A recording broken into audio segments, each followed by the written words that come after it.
Mr. Turangi.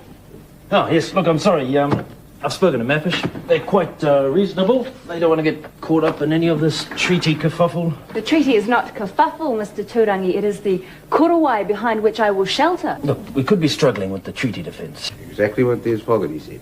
We'll pass it off as one of those student pranks. Prank? This wasn't a prank. It was the exercise of a right clearly embodied into Treaty of Waitangi. Full and undisturbed possession of lands, forests and fisheries. Right. Well, I'll have to do a bit of a refresher course on the treaty. I'll ring Winston Peters. What? Well, I used to go to the same law school as old Winnie. He's up with the play on all this treaty stuff. I want the case heard on a marae. When he's connected with you lot, I could get him on the marae panel.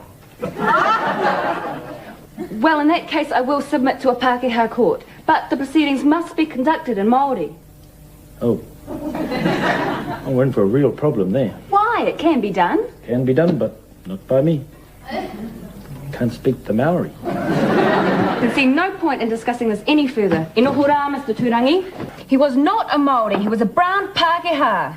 And what's worse, he was a friend of Winston Peters. He said he went to the same law school as Winston Peters. Lydia, be reasonable. I got another lawyer. Oh, who's it this time? Done me, Hacker?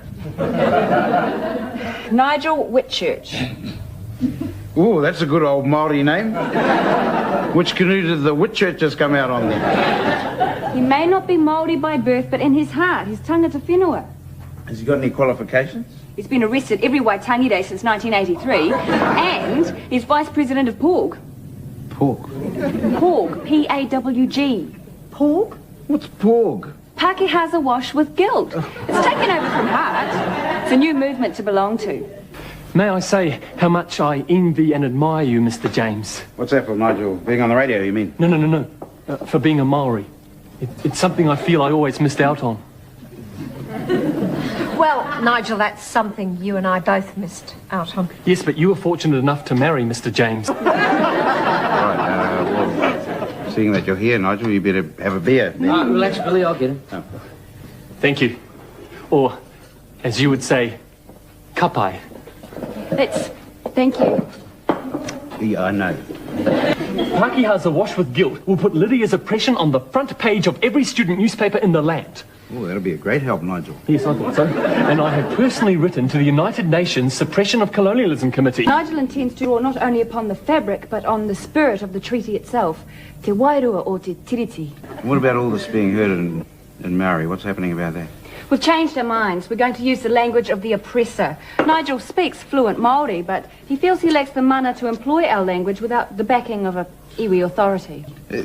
Look. We are just talking about a bucket of toiros here.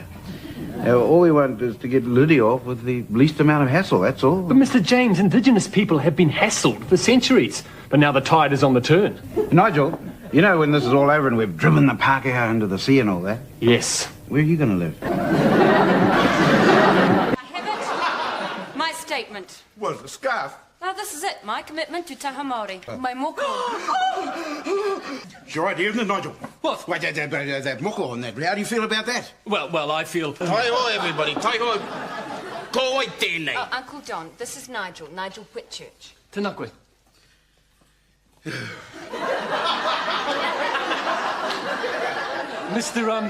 Don, Mr. Don.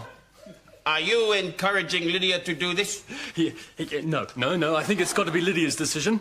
Nigel respects my cultural declaration, my whakapuaki. It's a whakapoaki, all right?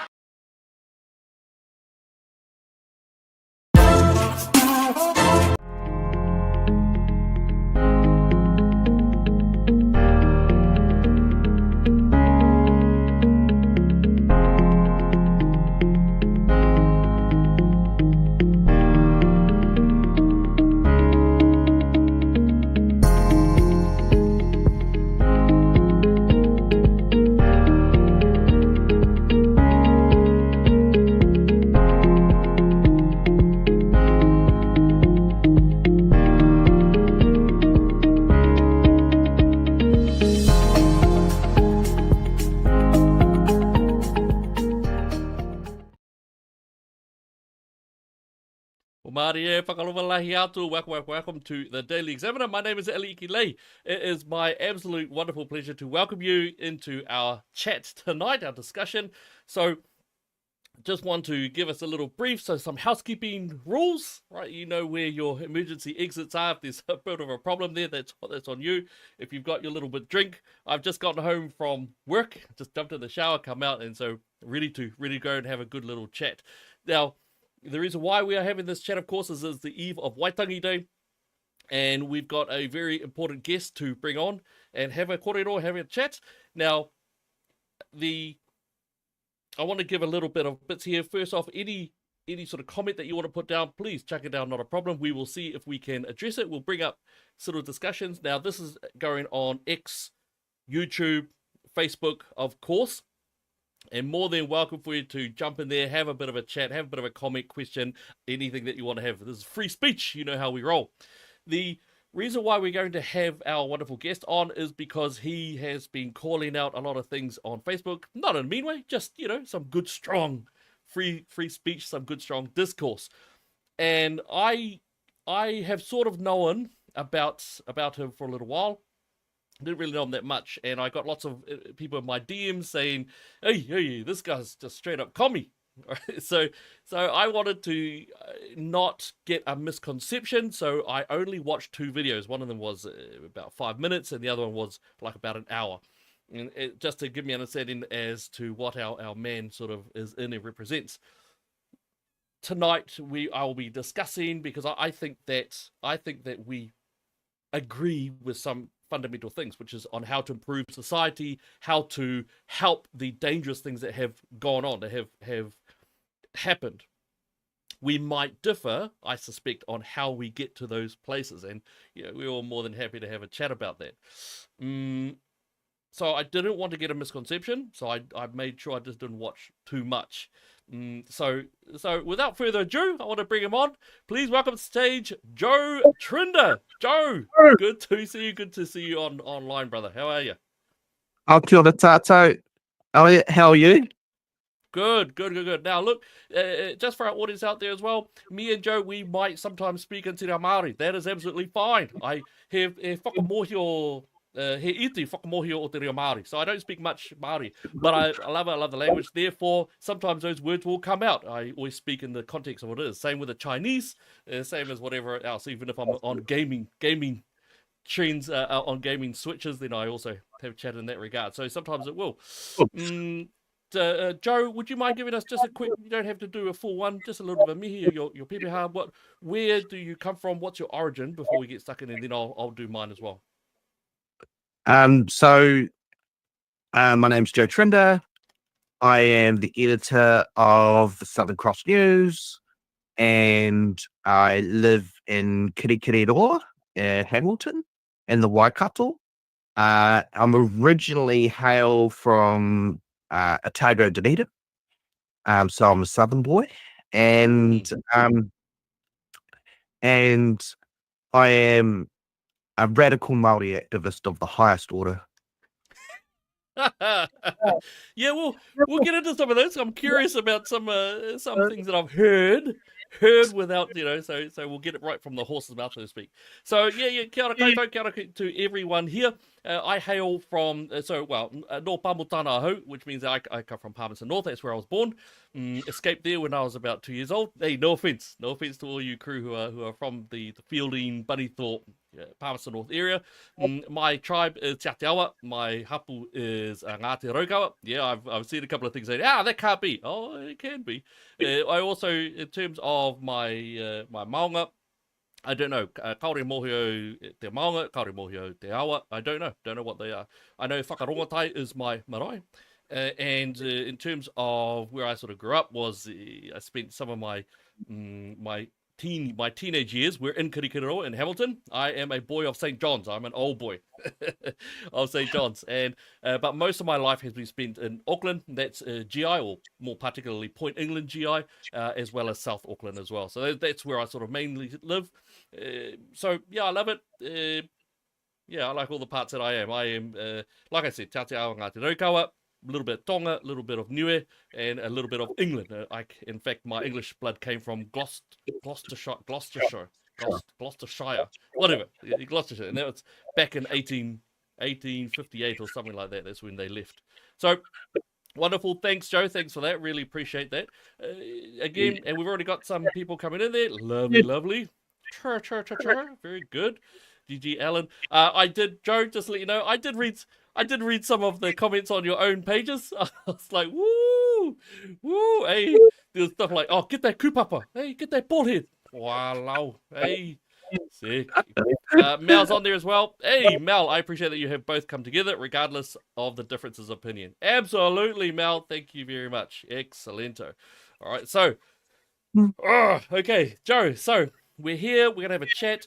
What I've been thinking of doing is having a chat about what we think in terms of the treaty, the Treaty of Waitangi, the Treaty of Waitangi, what we think of it, maybe having a look at some of what we think and have observed or what we believe occurred during historical processes throughout the last 180 odd years, and of course what we can do in the future or now to protect our children's children, and indeed protect the lives of the children that we will never see, that we will be long past dead and buried by that. And I think that's an important way of looking at it. But your thoughts? Am I right? Are we on common ground in terms of how we want people to be in a better society, at least? What do you think? Yeah, I think all New Zealanders want to live in a good society. Yeah. Awesome. Cool. I like it. Very careful with your words. I think that all New Zealanders should live in a good society. Okay, we'll get into the definition of society. All right. The Treaty of Waitangi is not a founding document. It is not the founding document, rather, of New Zealand. Would that be agreeable or would that not be agreeable? Oh, so are you saying that it is the founding document? No, I'm saying that it absolutely is not the founding document of New Zealand. I think it's an important document. I think it's one that needs to be taught in the history of New Zealand. I think it's a powerful document as well. It shows of the historical elements around the changes of the outlook on how Britain did things rather than guns and all that sort of stuff. They had that Christian impact and turned around, and the treaty is an excellent evidence of that. So the Treaty of Waitangi, it is not the founding document of New Zealand, but I'm sure you'll agree with that, surely. Okay. Well, in a sense, you're probably right, because there's the Declaration of Independence, which predates it by maybe about 4 years. So you could make the case that Te Treaty of Waitangi was not our founding national document. But I suspect, you being in Hobbes's Pledge, you're going to tell me that Magna Carta is our founding national document, or the US. No, I wouldn't think so. I don't think it's very. I actually don't think it's a very exciting in terms of that. Of course, we've got the uncodified Constitution. I think we should have a founding element within the Magna Carta and the 1866 Bill of Rights. That's the 1688 Bill of Rights, the old one. In terms of us, when we might look at it as the founding principle, it could be arguably 1852 or 1852, the October Declaration by the Queen, or the 1947 taking on of the Statute of Westminster, but not the treaty. I mean, it doesn't make sense. Why would it be the founding document of New Zealand? It's a powerful document, an important one for us to look at and keep in our history, but it's not the founding document. I'm not sure how you can evidence it. Even Paul Moon states that, who's extremely reverential in terms of his academic prowess and knowledge, even he says that it's not the founding document of New Zealand. So are you saying that it is? Are you saying that you purport that it is? Well, if you don't agree that it is the Te Treaty of Waitangi is the founding document, then by rights we need to default to the Declaration of Independence e whakaputanga, because that is absolutely a founding document. No, not at all. In fact, Busby got done by that. He was a bit of a guy who shouldn't have even been involved in that. And he got, as you know, by letters and absolutely yelling at him for being such a, respectfully, being a bit of an idiot. And they got really wiped hardcore and fast. And in fact, proceeding documents of that wiped that out anyway. So it's, I'm not sure why this is such a big thing to argue about, other than just trying to repeat it. That's a founding document constantly, and somehow trying to make that stick. It's not, and there's no real good argument that gives it as is. Either that or he whakaputunga. It doesn't make any sense one way or the other. So what are the documents that you're proposing are our founding documents?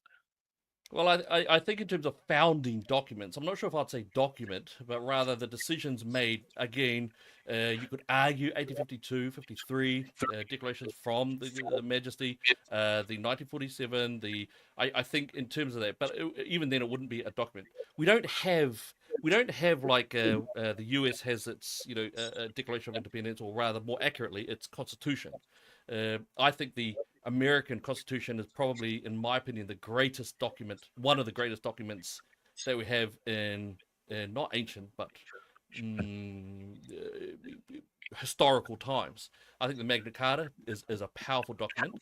You could make an argument that the Magna Carta is a founding document of Western civilization, for sure. And therefore, when we took on that Westminster element, then that was where you could take that on from. But I wouldn't necessarily say that is the founding document of New Zealand. You could say it's the founding document of one of those that led to the founding of New Zealand. But yeah, in itself, I don't think it would be. Yeah, I would struggle to say that the Magna Carta is our nation's founding document, because first, the people that wrote it didn't even know of the existence of Aotearoa New Zealand. And secondly, it's never been here. So it's never been to our shores. So to me, it sounds irrelevant. Yep, not fair enough. Yep.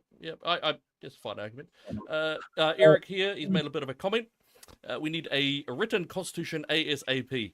Actually, we'll get your thoughts on it too, Joe. So, team, just to our audience, go hard. We're going to bring it up, and Joe and I will answer these as we can, as reasonably briefly as we can. And so, for Eric, we need a written constitution ASAP. I actually don't think we can afford to. I think that New Zealand is still captured by the ideological leftist, not liberal, but leftist. I wish for the days of the classical liberal person. And the problem with having a written constitution that's written by the leftist element is that there's a very much focus on the government is all. Everything is the government. And in that, I think would have some dangerous policies. Whereas the Constitution of the United States, what I love is that those fathers of the foundation, they made it so that the Constitution restrained the excesses of the individual and restrained the excesses of the government. They restrained both sides, which I think is a wonderful thing, and that's the nature of a conservative. But Joe, what do you think? Do we need a written constitution ASAP? Well, Eric McRae, who's one of my harshest critics on Twitter, got it. I do think that we do need one. And Moana Jackson, the late Moana Jackson, was actually drafting one, and he had travelled the country. He had consulted with tamariki all across the country, because by the time it's implemented, they will be the people who will be in power, and it will be more relevant to them than our generation, because we'll probably only get 20, 30 years of it before we are deceased. And so he did a lot of research, and it makes sense that you would have a constitution that heavily involves the Treaty of Waitangi. Okay, right. So now, and just thank you, Eric. Thank you for that. Really appreciate it. So let me get this straight. So you either hold to that he whakaputunga or Te Treaty of Waitangi, that either of those documents is the foundational document of New Zealand. Would that be accurate? Well, I'd probably say that He Whakaputanga, the Declaration of Independence, is the founding of the Māori nation.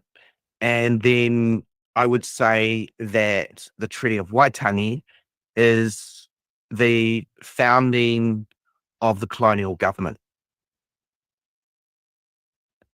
Okay, and that's how you and I respect that that's your position on it.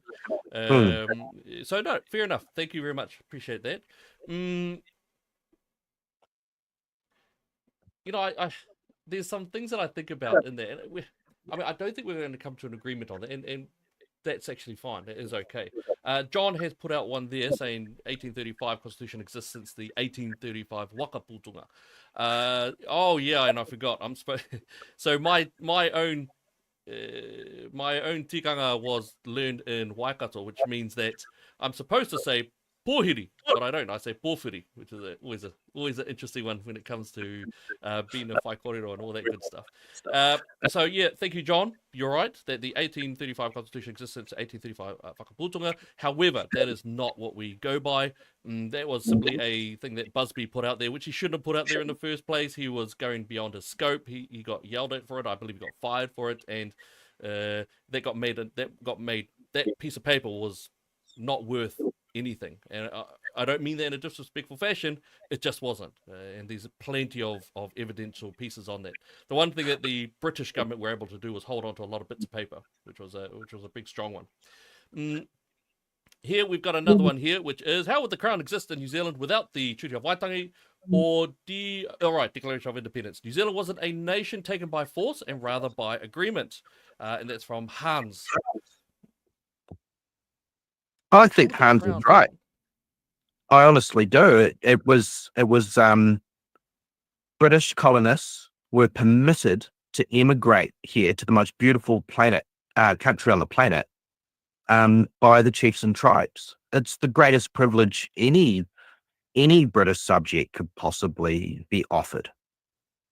Okay, great. Thank you very much. My position would simply be that's not at all. That doesn't exist at all. Is that you had many of the different, you had the French, the Dutch, the Welsh even coming over to New Zealand already for various things such as seals, whales, even in terms of the Sydney Centre, which was also engaging some of the convict elements, and they had food coming over. They had agreements. So there's nothing about there was no invite element. Historically speaking, there was always a bit of rough and tumble in terms of new groups coming into new groups. Sometimes it went well, sometimes it didn't go well, and that's one thing about history. It's very messy, and yeah, it gets bloody on all sides. No culture at all can ever say that we've got clean hands. None. It doesn't exist. None of it does.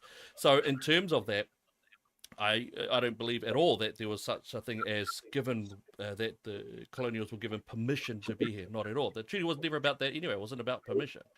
Moreover, it was about law elements and the idea of protecting different variables within the country at the time. So Hans, there you go. There's an answer from both myself and Joe. There we've got Joel here. We'll carry on, but there's some great questions coming up, Joe, so I hope you don't mind that we're sort of taking on some of these questions as they come. Is it unfair to say that the anti-colonization narrative comes from a place of resentment? Is it idealistic to push for a true partnership, and how do we allow all citizens in New Zealand to have a fair access to opportunities? Is it unfair to say everyone comes from a place? Okay, right. So I think what Joel's saying there is that, is it possible that the anti-colonial... look, I think it's anti-white specifically. Is it unfair to say that the anti-white narrative comes from a place of resentment? Is it idealistic to push for a true partnership, and is how we do? Okay, Joel, I'm going to put your question away because it is a question that I want to come up with here with Joe here, which is this. Joe, are we in New Zealand supposed to be a partnership between Māori and whatever else? Or what's this partnership thing anyway? When we talk about partnership, do you want it, and what is it? Well, I know that you and Don contest the idea that the Treaty of Waitangi is a partnership, but what it is, it's an agreement between two parties, and it also is a contract. And there's obligations that both sides need to live up to. And in my view, I don't think so that the colonial side have lived up to Articles 2 or 3 historically. Yep. No, fair enough. Of course, myself, yeah, you're right. I totally oppose the idea that it's between two groups. In fact, you had various hapu. You had, I don't know about iwi, but you had a lot of hapu in there who were very much had their own tikanga, their own areas contained within each different group. One of the areas that I belonged to was part of Te Rauparaha's warband, Wakatawa, and we slaughtered our way from east to west. Cannibalizing, slavering, all throughout that sort of time period. So when the treaty was signed, it wasn't signed as Māori, of course. It was signed as one of different independent groups who were engaging in this treaty. So the other thing I would say is that the treaty as well, it wasn't a clean treaty, to be fair. I mean, I think no one disputes the issues around the language, the interpretation element. I mean, I subscribe very heavily to the idea that no, sovereignty was ceded. Sovereignty was ceded. It makes no. There's a logical element here, but there's also a historical one, which is that at the time, Tino Rangatiratanga was about having rule over your own particular group, whether that was family, your home, your small group within the larger hapu, whatever it might be. In those areas, absolutely, that's fine. So it wasn't even this idea about sovereignty overall. And indeed, I subscribe quite heavily to the idea that as Māori were coming out of the musket wars, that brutality that was engaged in there, that they needed to have someone who could be, in a sense, an arbiter or sense someone who was higher, therefore that had a higher mana area. And that's why I believe strongly that the Queen represented that very well. I don't think there's any real strong evidence against that, actually. So I think that, yeah, we did cede sovereignty. Now, in saying that, I think that the Article 2 was, I think there were some very significant breaches there, very significant breaches, and those need to be dealt with. I believe it needs to be fixed. I think there's an argument to say, no, we don't need to. There is an argument for that, but I would strongly argue, no, in the spirit of how the treaty was engaged in, I think that we should still engage in how to resolve those matters. I will say that there were breaches on both sides. It wasn't just breaches from the British area, but rather there was also breaches from different groups' side as well. Ones who did engage in murder of colonials, and also some hapu and iwi and members of those hapus who were trying to engage in the laws that the Queen had brought to New Zealand. So, is it messy? It's messy. Are the interpretations different places? Yeah, absolutely. But I think it's fair to say that it wasn't like a contract today where you could say, right, we all sit here, we all discuss the contract, we all write it down, and anything like that. Now, even if all of that the activists would say is true, all of that, it wouldn't even matter, because when 1852 came around, the treaty wasn't really regarded at all. In 1947, the treaty wasn't regarded as all. We sort of moved on. We moved out from all of that sort of stuff. Same as many other treaties that have been engaged with. They build it. There's a time of grouping together, and then it's moved on as the society develops and progresses more. Yeah, I actually have a different perspective on sovereignty, and I don't believe sovereignty was ceded, because I've spoken to experts like Professor Margaret Mutu, and she came to the conclusion that it's just an impossibility that the leaders of an entire civilization would sit down and offer all their authority to a little old lady in a castle on the other side of the planet. It's just so unbelievable. And if you were to take the context of 1840, the musket wars had wound down by then, and so what was happening was the British were in places like Russell, and they were lawless, and they were becoming a real problem for the chiefs and tribes.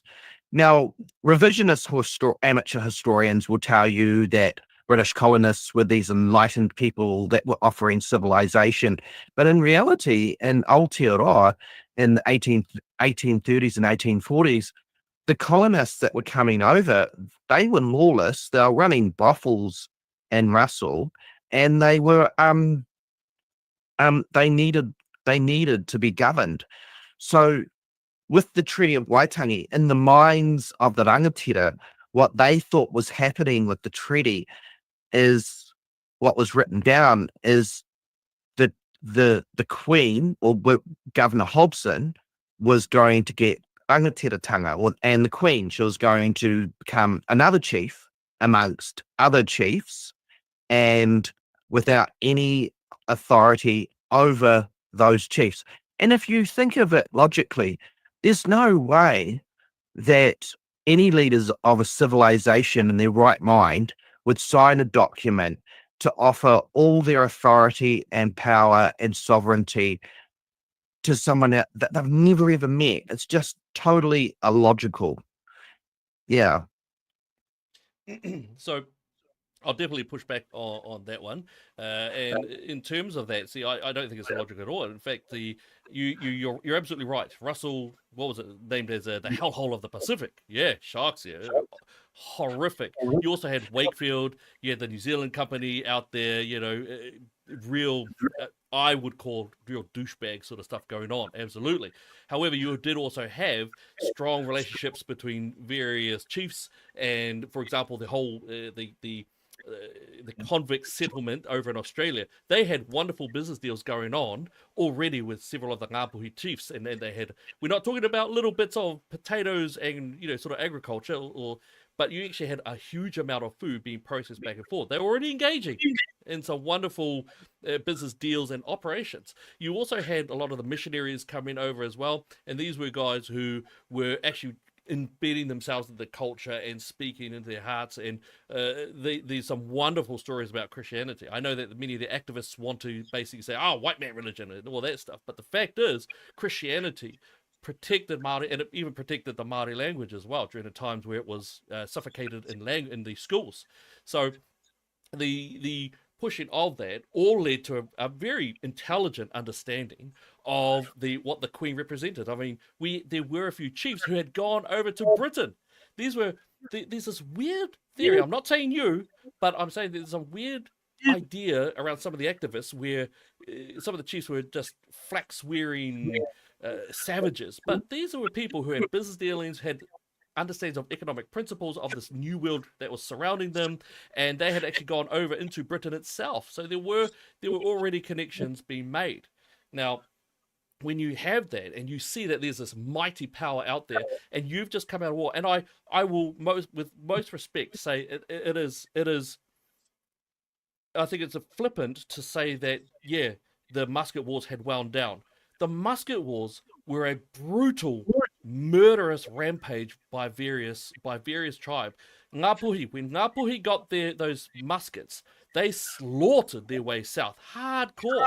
I remember I was reading just the other day about their ambushing of Ngāti Whātua. 200 warriors were pulled up near Orewa, and they got absolutely slaughtered. I mean, the introduction of the musket was just absolute bloodshed. The murder rates, the cannibalism that followed, the savagery, the slavery that engaged in there. And my tupuna, my ancestors were also a part of that, especially around Te Rauparaha's time, going from right to left. The slaughter was massive. So when we say, I don't think it's fair to say the musket wars were winding down, and especially when we've got survivors of the Vietnam War, still got World War II, and this is decades after, and the pain and the terrified nightmares and all of that are still there. The musket wars had only gone down. It was not long before the signing of the treaty. So that blood was very deeply imprinted into the psychology of these chiefs and the normal people. the slaughter. I'm nearly through the book of what happened, and it's brutal. It's brutal, and I think that would have changed just in a similar way that we saw in the US fight for their own independence against Britain. That all that blood, and that's what helped to build the Constitution. So that would be my position anyway. Do you have anything else, Joe, before we sort of move on from that? Well, I'm not quite convinced of the barbarity of the Māori nation. Like, I'm quite concerned about the barbarity of the British Empire. So it's getting around the planet. It's committing genocide with multiple native civilizations. Have you ever met an Aborigine from Tasmania? So there's multiple civilizations I haven't met any Tasmanian, but I've met Koori members. Yep. So they're wiping out multiple civilizations. The British Empire was probably the most cruelest, barbaric, racist entity in the history of humanity. And you can't be serious. You can't be serious. Are you serious? What? Okay.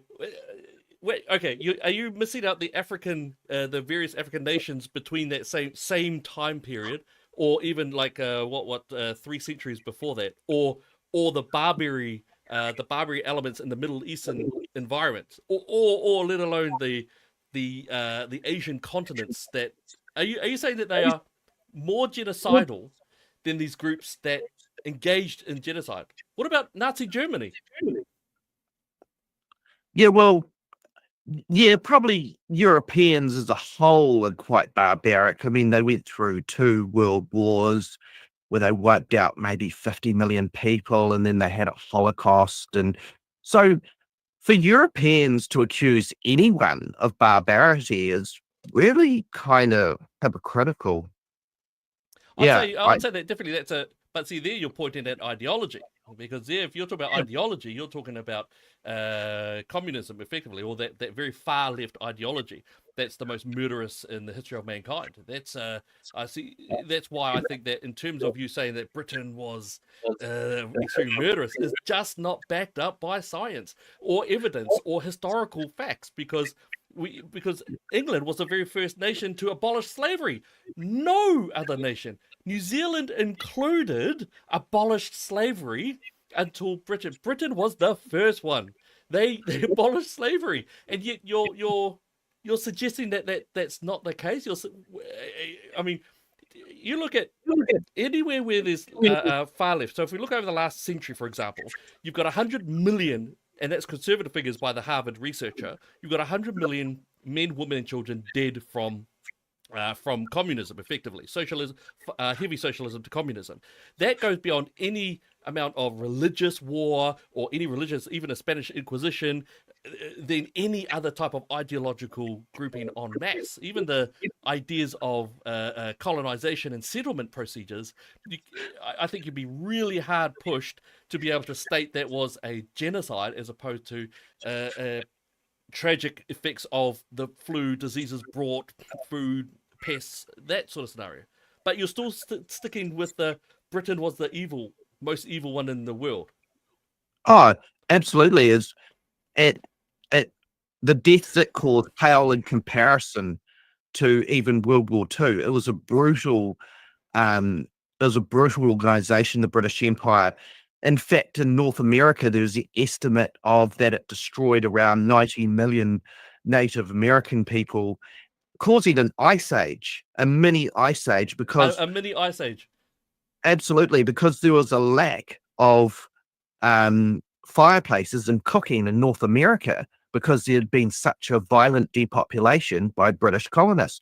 Even in Australia, they had a mass depopulation of the Australian Aboriginal people, and they're only at 500,000 people, and they'd been living on that continent for about 80,000 years. So someone's been getting around shooting them violently and killing them and trying to commit genocide. Even here in Aotearoa, according to the colonial government's own statistics, the Māori population 50 years within signing the Treaty of Waitangi had been eradicated and a violent depopulation by 52%. So wait. Violent depopulation. Are you talking about that they rolled around there with men with muskets and just popped off Māori whenever they saw them? Because that's the only way you'd be able to do a genocide. And of course, Britain would have that ability to commit that genocide.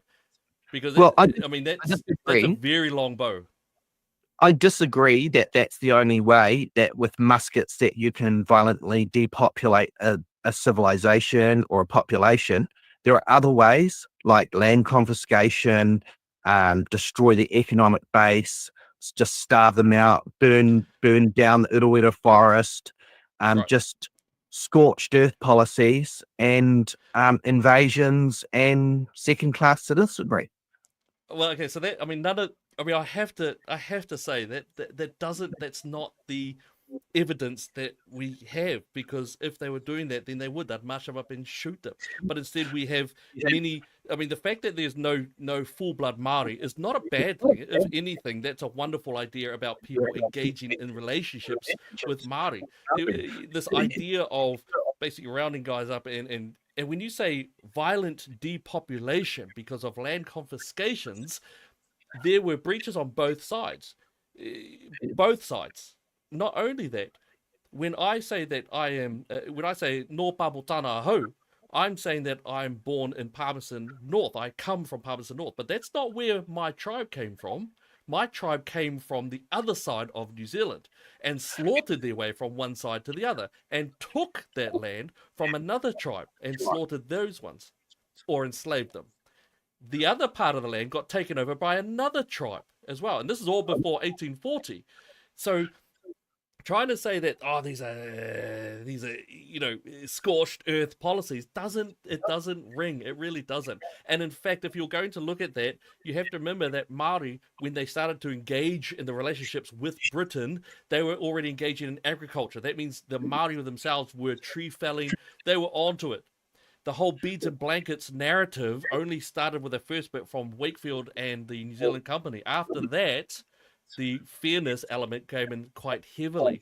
So it's and I mean this respectfully, but that's nonsensical to say that they were engaged in genocide. You're talking about Australian. I think there were idiotic policies in Australia. Idiotic. I think that idea of trying to get assimilation going by taking children out of their places and taking them over to far reaches is a stupid policy, but that's not genocidal. Genocidal would be to go, hey guys, come here, sit on a reserve, and then we're going to kill you.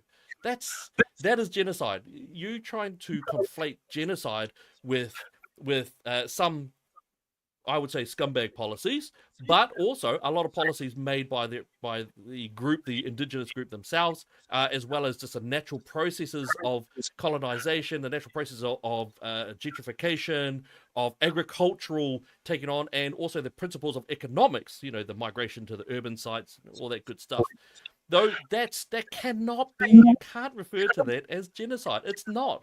Genocide is when you go around and you have death squads and you slaughter. And that happened in Turkey, that happened obviously in Germany, that happened in some of the African nations, that happened in Rwanda.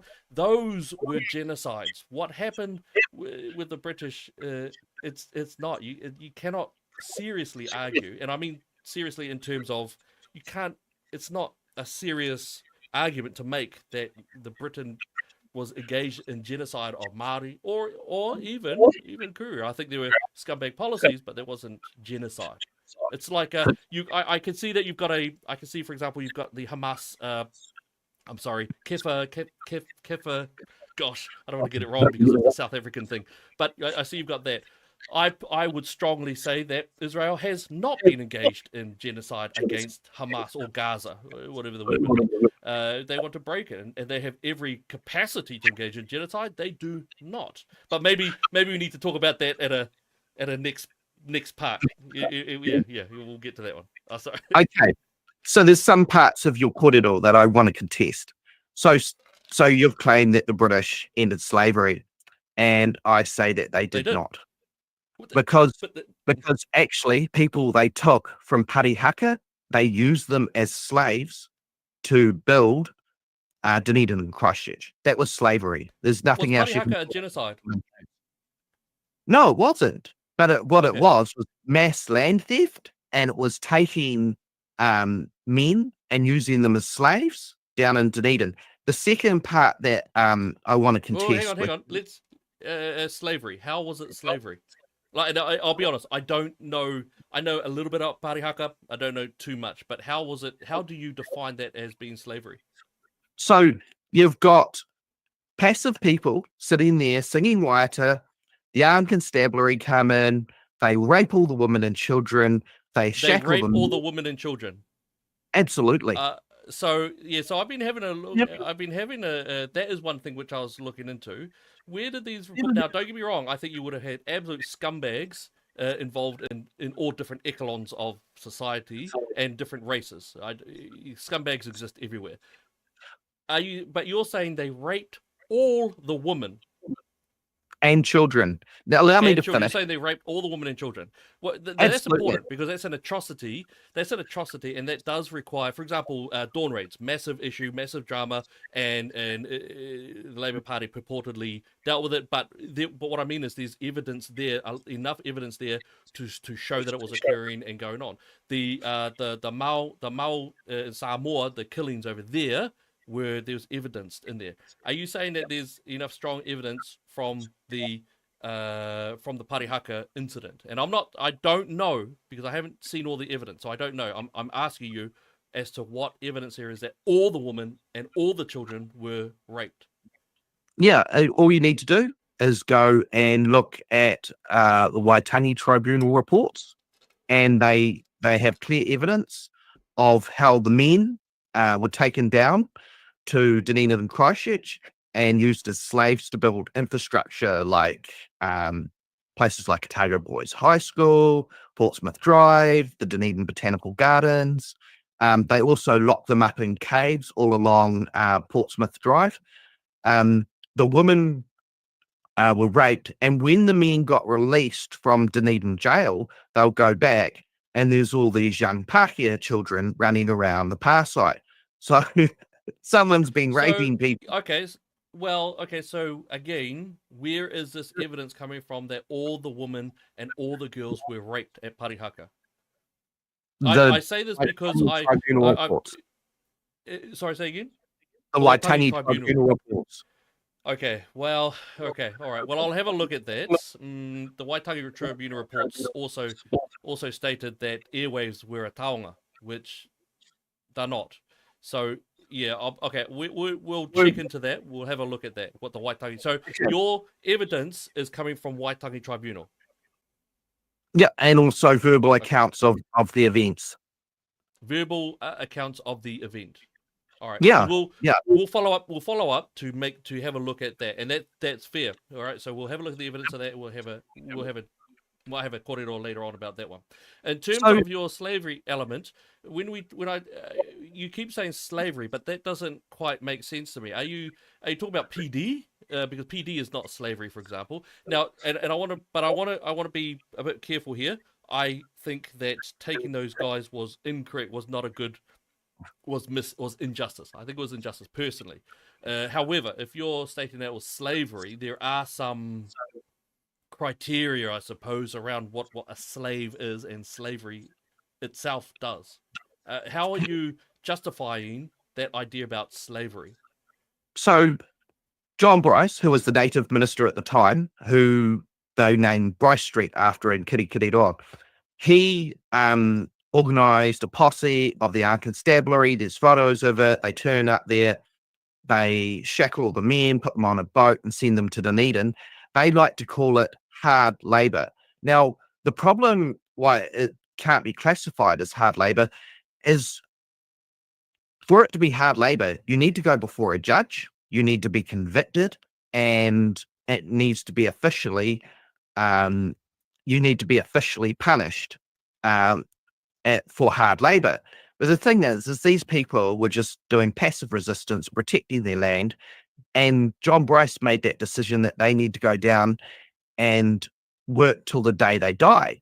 And that's slavery. I don't know how you would paint it anything other than slavery.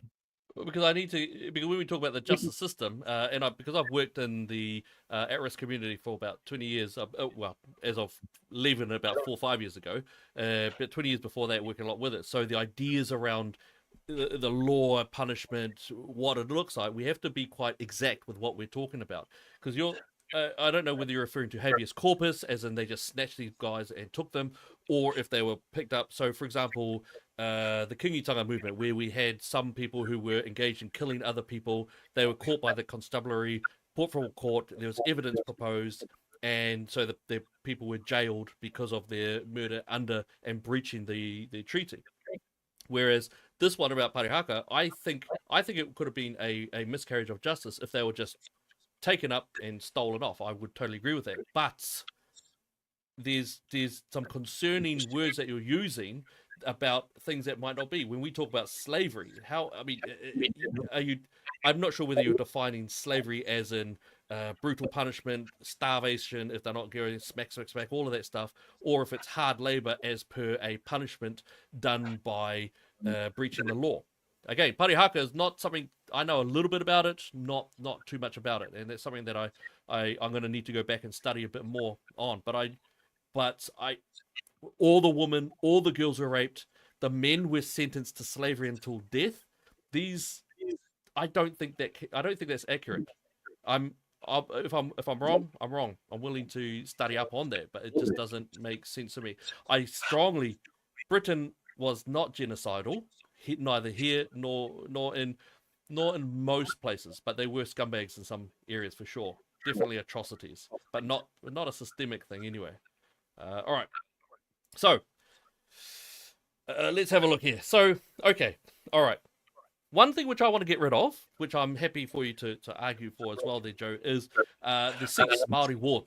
These are the seats that were given. Of course, as we took on the Westminster system in democracy, we had the idea that only males who owned property, and I believe were 20 years or older, so there was some properties to them being able to vote. We took the British system, and therefore that was our vote. Well, Māori, of course, as we all know, it was communally owned land, and therefore it was a bit of a problem in terms of the democratic part. The Māori seats were given, I believe it was 4, then it went to 7, and it came out. The idea was to treat us like equals and then take it away once we had been able to be engaged in individual land, and that's where the surveyors, the parcels, and all that sort of stuff. Can you argue as to why we must maintain these extra seats for Māori, for you and I? Why should we have extra status or extra rights to government power when we're supposed to theoretically all be the same? Yeah, well, there's a reason for it. And if you look at it historically, there was a situation where only Anglo-Saxon Christian males were permitted to stand for council. And how a system worked was you had to own general land ownership, but if you owned native land, you were not permitted to stand for council. You just couldn't even apply. I doubt you could even vote. And so what we have, if you've ever looked at any council photos of every single town and city in this country from about 1860, when the Local Government or Borough Councils Act started, through till about 1960, you'll only see one demographic that was permitted to ever stand for council or mayor, and that was British males. They were the only people permitted. Then in about the 1960s, you start to see the first British New Zealander females are permitted to stand in council.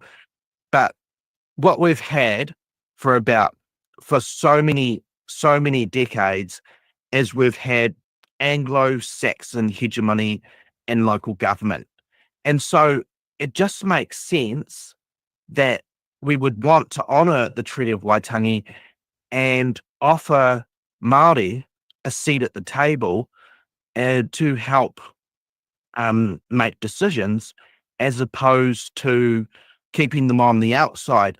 And I've spoken to one of my good friends, Andrew Judd, about this, and he's the one who actually convinced me that Māori need to be at the table to help make decisions. And in his council, there was something like maybe 12 to 18 councillors, and the Māori wards were only going to be maybe 1 or 2. They were a small portion of the overall council, so it wasn't this kind of undemocratic takeover that Hobson's pledge would lead you to believe. Okay, so that's good. That's good. All right, so I would actually go against. You said only white men were permitted. That's not correct, of course. It was actually just an inflexible system that they brought over from Britain. Inflexible. If anything, you could argue it was classist. Definitely not racist. Because of course, as you brought out, of course, is that women weren't in there as well. But so, and that's, I mean, the fact is, I think we had one of the all-time greatest politicians, and you know who I'm going to say: white, brown, black, yellow, I don't care. So Apirana Ngata, as far as I'm concerned, was one of the greatest guys. I'm going to, hey, plug. You see, I knew you were going to have that look. I knew. All right, so I do. I think he was an awesome guy. I love his life. Apirana Ngata's life is one of great power. I know about his various quotes, ones that would both support my position in terms of race relations, as well as those that would say, "Oh my gosh, no, he totally turned around." He is a great man, as far as I'm concerned, a great man, and he took on the Māori wards, of course, with gusto. It was really excellent, but you still haven't really come up with an argument as to why do we keep the seats? Because we're no longer, we were democratically disabled. We were democratically disabled until we were able to have our own particular little land parcel that we could have. And at that point, we were able to then stand forth and engage. And that's why we have such good, strong members. I've got a lot of respect for Winston Peters, Casey Costello, Shane Jones, hey, all these people. So I think that there's no justification still. Andrew Judd. I would love to have a chat about him. I think this is my own personal belief, so I'm not defaming. I believe, this is Elliot who believes, I believe that Mr. Judd's a little bit, he reminds me of the little kid at school who keeps running around all the big fellas to try to say, hey, you want an ice block? I'll get you an ice block. Hey, you want a pie? I'll get you a pie. Yeah, all right, I know that sounds probably bad, but that's just the feeling I get. That's me, that's mine. It's not defamation, that's just my opinion to him. I think he's utterly wrong, and he treats us like children. He treats us like infantilized people who cannot have any strength or any ability to get democracy. I've been involved in politics for like nearly 10 years. I failed. Every election I've been to, I failed. I don't care. It's a worthy fight to have, and I have got no regrets whatsoever about getting owned whenever I've gone into it. It's a worthy fight to have for our children, I don't look at it because, you're attacking me because I'm Tongan, because I'm Niue, because I'm Pacific, because I'm Māori. You're attacking me because I'm white. You're attacking me because I'm a mixed blood. I don't, no, man. It's just not like that. So I think Andrew Judd needs to, I believe, correct what I think are ideas about the infantilization of Māori. So, can I please go into these two issues of Andrew Judd and also Apirana Ngata? So go for it. So Andrew Judd, he actually used to be in your court, and he openly admits it. What's my court? Equality. Equality for the people. Allow me to finish. So he was opposed to Indigenous rights, the Treaty of Waitangi, was a gravy train. He was absolutely on your side. And what happened is he became the mayor of New Plymouth. The local iwi invited him out to their marae, and they made a genuine plea to him that they would like to have a seat at the table and just being included, because they had been there for over 100 years, and he was the first local government person that had ever turned up to their marae, and they'd never been consulted about anything at all. And this is where he changed from being an anti-treatyist to becoming a pro-treatyist. And I think that Andrew Judd is a great New Zealander. Okay, now we'll go on to Sir Aparana Ngata. So if you've ever read this book here, No Māori Allowed, Right. Sir Aparana Ngata, he was responsible for a lot of the deaths of tamariki out in Pukekohe, and he refused to build accommodation for Māori in Pukekohe who were living in squalor, and they were dying from diseases, couldn't get access to vaccinations or medical care. They were second-class citizens living in an apartheid system imposed by British New Zealanders. And so he used to take advice from an organisation based in Pukekohe called the White New Zealand League. And this was a vicious Ku Klux Klan organisation that was doing a 20th century genocide of Māori in Pukekohe. And in 1938, 39 tamariki under the age of 14 perished. Now, British New Zealander children were not dying in the droves. They weren't dying at all. The British New Zealanders were dying at the age of 80, 90. They were living good lives. So also, I really don't believe that Sir Aparana Ngata deserves to be on the $50 bill. First, because your mate Don Brash put him on there. But secondly, why he doesn't deserve to be on the $50 bill is he would get up in Parliament and make talking points from the White New Zealand League about the yellow peril and how Asians were creeping into our country and they are the enemy within and they were going to take over. I mean, that's just pure xenophobia. And the thing is he never backtracked on any of these statements. But the worst part for me about Aparana Ngata in that little book that you got is he was probably the worst type of colonization apologist. Oh, it was just terrible.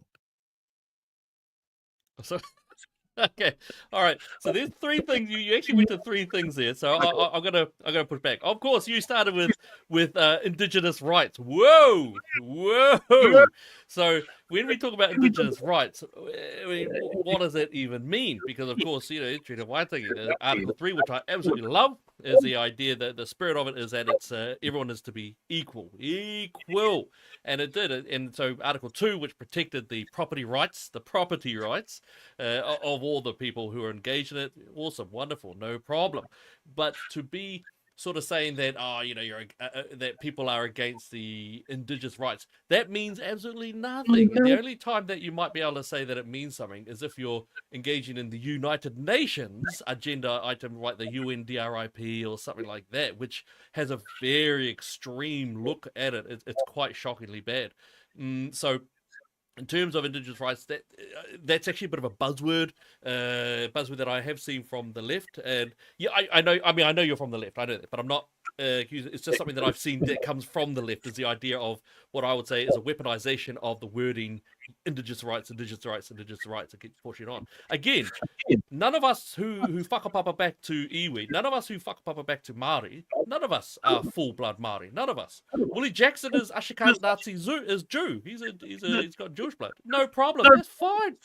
But the wording of us being able to try to take on this persona, this is why many of us just call ourselves New Zealanders. And the fact is, the majority of my circle of contacts are not colonizers, not Pākehā. They're brown, yellow, brown, a lot of yellow. That's the majority of them. So we don't, this weird term Indigenous rights doesn't make any sense whatsoever. So it's just a word, as far as I can see, to hit white people on the head to say, hey, shut up, we're talking, you have to shut up, you don't get to speak. That's honestly what I view it as. I think it's an exploitation of white guilt that I see going on so much that needs to be stomped out itself. The other one as well is pro-treatyist. I think if people are being pro-treaty, that means that they're seeking to have people to be treated equally, that they have given up their sovereignty, and that's pro-treaty. Particularly the property rights, wonderful, all that great stuff. In terms of sort of suggesting that Māori were very much inclusive of immigration, is to ignore.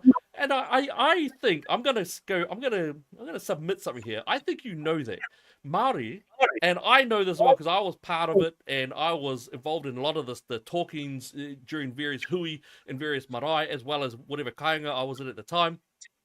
they Australia didn't want anyone over. I am part Pacifica. I am very keenly aware of that relationship between Māori and Pacifica in the 60s and the 70s. And it was not this weird, rosy thing that many activists like to say. The fact is that many of the gangs we have nowadays, many of them were built because islanders were getting sick and tired of getting beaten up by, as they say, the Māoris and the Pālangi, the Pākehā. And so that's where they build up to protect themselves. So to suggest there's some type of joining, I mean, let's not forget, some of the biggest supporters of the Dawn Raids were not the whites, but the Māori. We know, because in fact, I'm old enough to know because I got told that as well by those who engaged in it. So when it comes to xenophobia, I think that first off, all people can be xenophobic. It doesn't really matter. You could say the Japanese, you could say Palau, you could say China, whatever. That's xenophobia itself is not endemic to any particular race. But let's not kid ourselves and think that Māori were, oh please come, all people come. That was never the case. Never. In fact, even the earliest meetups between the French and Māori ended up in deaths and eating them as well. So can I discuss some of those points? Yeah. So go for it. you like to bring out that there are no pure blood Māori. Well, I've never met. I bring it up. I don't like to or not like to. Okay, well, I've never met a pure blood Englishman. Look at the British royal family, are Germans, but no one complains about that. So Māori do not subscribe to the ideology of blood quantum. That's kind of a Nazi concept. And we have another ideology that we subscribe to called whakapapa, where if you have an ancestor that is Māori, regardless of your skin pigmentation, your hairstyle, or whatever, that's your ancestor, you are Māori. That's all there is to it. There's no like blood quantum test and scientific system that comes out of some concentration camp in Nazi Germany. We just don't go by those rules. Those are kind of colonial rules. And so who's the colonial? Is that so? The Nazis are the colonials, not the British who fought them. It's was it the British who are the Nazis? Sorry. Well, I'm being a both Germany and Britain were colonizing nations, so they're colonizers. Right. They're colonizers. But, yeah. I think that it's a bizarre concept to expect any people to hold them to as an Aryan race. I think it's just bizarre, and it's kind of something that the Nazis subscribed to, that they were an Aryan race, which I don't believe. One of the other. So what about Harawira and some of the other very well-known iwi leaders and leaders within iwi and hapu who state very clearly that their child will not be married outside of their race? Well, I can't speak on behalf of Huni, but I know. Have they been Nazi ideology or? I can't speak on behalf of them. I do know that his oldest daughter is married to a Pacific Islander. So, nice. So yeah, I'm unaware of what Huni says, how Huni feels about that. But going into the Indigenous rights to me, I feel that the Treaty of Waitangi was based on Indigenous rights. And if you read the history, the Colonial Office in Britain had realized, look, we had exterminated all these civilizations. We need to set up a system based on Indigenous rights. And if you read the treaty, it is actually preserving the Indigenous rights of the tangata whenua. And one man who actually did actually champion Indigenous rights was Dr. Martin Luther King. He used to fight for the civil rights of North American Native Americans.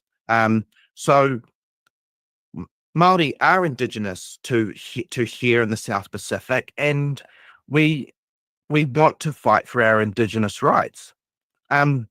With the issue that you brought up with immigration, if you read the preamble of the Treaty of Waitangi, it's made abundantly clear that they are allowing immigrants from Great Britain, Ireland, and Australia. So when the chiefs sign it, they realise they're permitting immigrants to come to Aotearoa, New Zealand. So I would definitely sort of push back on some of that. You said about the Bliminick. I apologise. Sorry.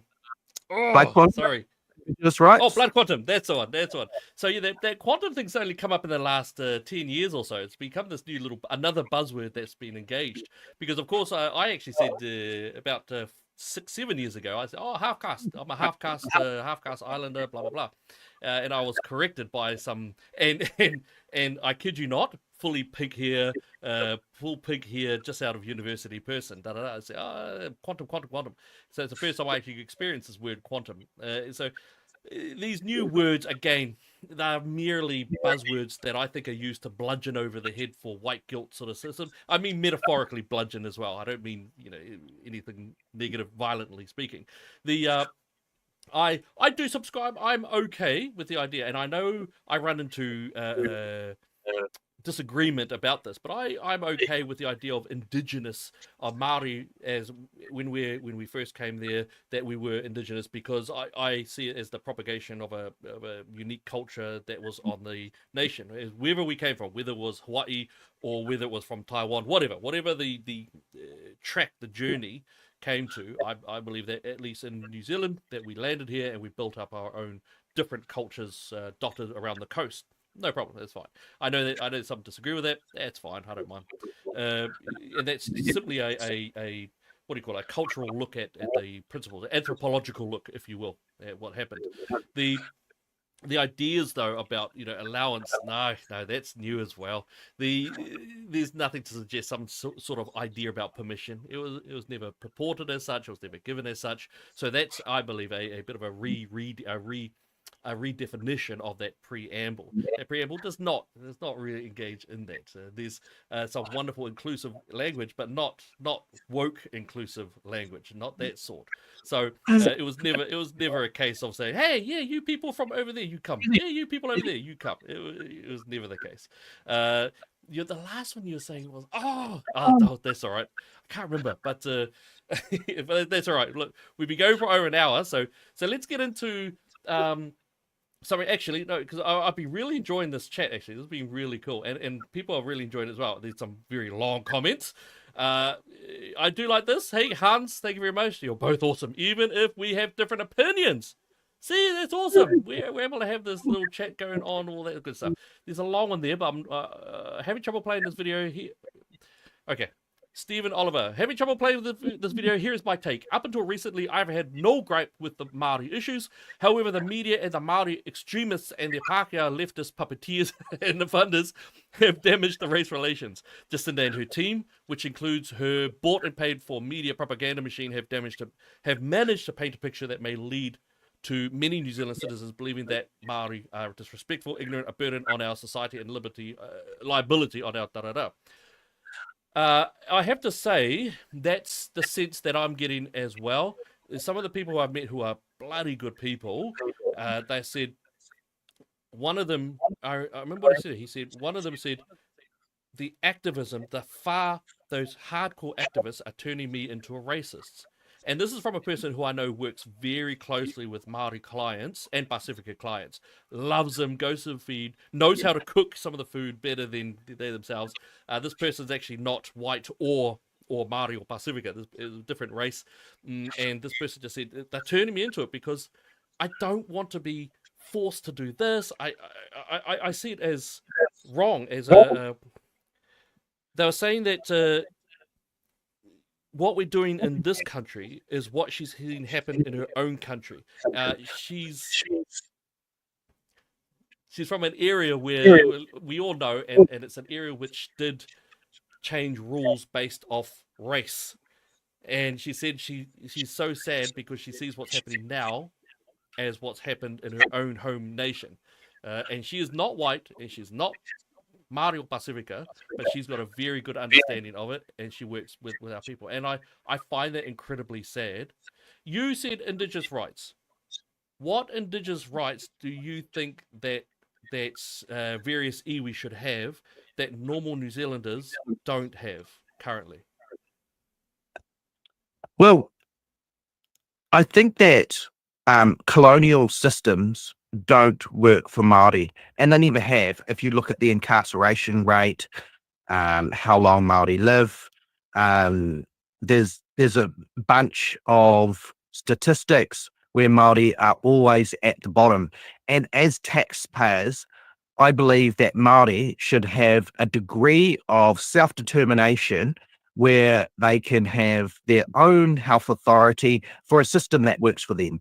They can also have not a prison system, but a system where they can rehabilitate people who are breaking the law, and a system that works for them. Because it's proven for the last 180 years that colonial systems don't work for Māori. They never have. Well, hang on. Now, okay, let's. This might seem flippant, or this might seem like I'm being a bit sardonic, but by colonization, you're specifically talking about white people stuff, like British colonial system. Is that correct? Because of course, you know very well that Ngā Puhi colonized, Tūhoe colonized. We can even taking away from the old Moriori issue, that the colonization has been engaged in by many different iwi, many different hapu, and every single people group on this planet throughout the history of mankind. Are you talking about specifically British colonization? Okay, I think what you're doing is overstating small skirmishes within the Musket Wars. Are you Wars. serious? Small skirmishes? Well, they're not World War I or II, are they? They're not the New Zealand War, where you've got 3/4 of the British Army coming here from across the British Empire. You've got the world's only superpower turning up with artillery, machine guns, like they had the early World War I because machine guns here. They were mowing down Māori. I mean, this is a superpower that's come to take on Māoridom. Wait. In terms of relational deaths, are you saying that the New Zealand Wars, the one that the British engaged in, killed more people than the Musket Wars per capita? Well, within 50 years of signing, that warfare was a component of it, but within 50 years of signing the Treaty of Waitangi, there had been a violent depopulation of the Māori population by 52%. And this is from colonial government records. So you've got the numbers, but that's not violent depopulation. You can't say things like the cold or traveling around engaging in diseases that came from white people, but it wasn't like it was some biological weapon. These are the tragedies of engagement of different populaces, that the germ, the disease always kills so many of different meetings up. Both ways. Doesn't matter your skin color. When one group comes in, there's always a biological development that ends in tragedy for many of the whichever group there is. You can't say it's a depopulation. And even the numbers, that they don't compare. Those Musket Wars, they were not small skirmishes. You're talking about slaughter en masse, and you're talking about men, women, children killed outright and eaten or enslaved. There's acceptance of it. It's not even a contentious historical item. It's it's well documented and it's accepted. They were not. You can't say that whatever you believe in. You can't say that the Musket Wars are nothing more than just some small skirmishes up and down. It was a slaughter. I'm not sure why you keep pushing that one. Well, I mean, this is sorry, a common Hobson's Pledge narrative, as that the colonizer was some kind of savior for Māoridom, and that we would have self-exterminated had it not been for the almighty colonizer coming over with his Toyota vehicles and stuff. But the reality is there is no statistics. No one was doing any statistics on pre-1840 on Māori populations. No, like anyone who says that there was some kind of mass self-extermination of the Māori population prior to 1840, that's simply speculation. But I'm working from actual government data, and we know from Hansard's, from documentation from the actual colonists who came out, is that they were stealing land. They had stripped Māoridom of their economic base. Māori were living in utter poverty. They were forced to live in areas where you couldn't grow food. They'd stolen all of the lucrative land that was possible to grow food. So you've got multiple factors. You've got warfare, you've got starvation, you've got a lack of medical care because they were second-class citizens. They weren't entitled to public health. It's a combination of things. Plus, you've got disease-ridden immigrants. Victorian England was a cesspool for diseases, and they were coming straight off the street, disease-ridden, getting on boats. And so they'd have places in Otago Harbour, like Quarantine Island, where they'll pull the new colonists to die, and the ones that lived got to become the population of Otago Dunedin. There are multiple factors that cause that violent depopulation of Māori from 1840 to 1890. I think it's historic. It's ingenuous. I think it's not. You can't really make a serious argument about it being a violent. You keep using violent depopulation. It wasn't. What you've actually given to, what we both have given to, is not a violent depopulation. It is the tragic messiness of historical meetings. If we're going to look at this historically, then we've got to be accurate. We can't talk about like violent depopulation if it's not accurate. Violent depopulation is the Jewish Holocaust. Violent depopulation is the Hutu and the Tutsi. Violent depopulation is a wiping up of several of the Barbary coasts because they went in there and slaughtered and erased people. What you're bringing up, and what I'm bringing up as well, is not a beautiful clean slate, but rather it's the messiness of human interaction. To try to make it as some sort of nefarious group where some people over in the British Home Office were seeking to murder Māori is not evidence proven. It's just not there. Yeah. And to keep on pushing that narrative, it doesn't make any sense whatsoever. Well, it makes perfect sense for me, Elliot. I've actually sat through Waitangi tribunal hearings and heard about the invasion of Pōtiki, where they came up. There was one of the chiefs, Takahika, and they just mowed him down with a machine gun on the port. Then they come across with cavalry. They start to just massacre the entire population. All mana whenua were basically run out of town. They lost all their historical lands. I mean, this is only one Waitangi tribunal that I've attended. If you were to attend them, you would find out about the historical barbarity of colonization in this nation, and there needs to be an atonement for it. Yeah, again, this is where it gets a bit tough as well, because if I'm looking at when I dealt with my cases that I would have to deal with, hearsay or verbal evidence given by third, fourth hand information is problematic.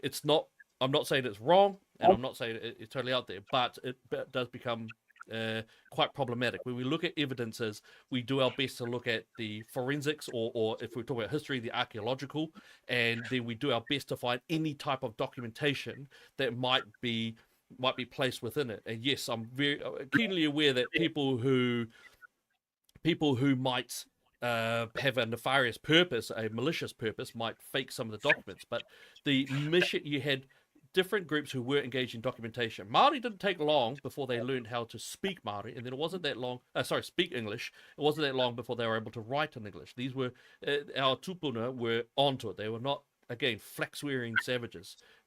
Some of the forms were barbaric, and it was Christianity that helped them out of that, but they were still engaging in the economic new world. So when we look at documentation, we also have different English. So you've got the Wakefield and the New Zealand Company, who absolutely engaged in documentation, which I would regard as malicious or mischievous writing.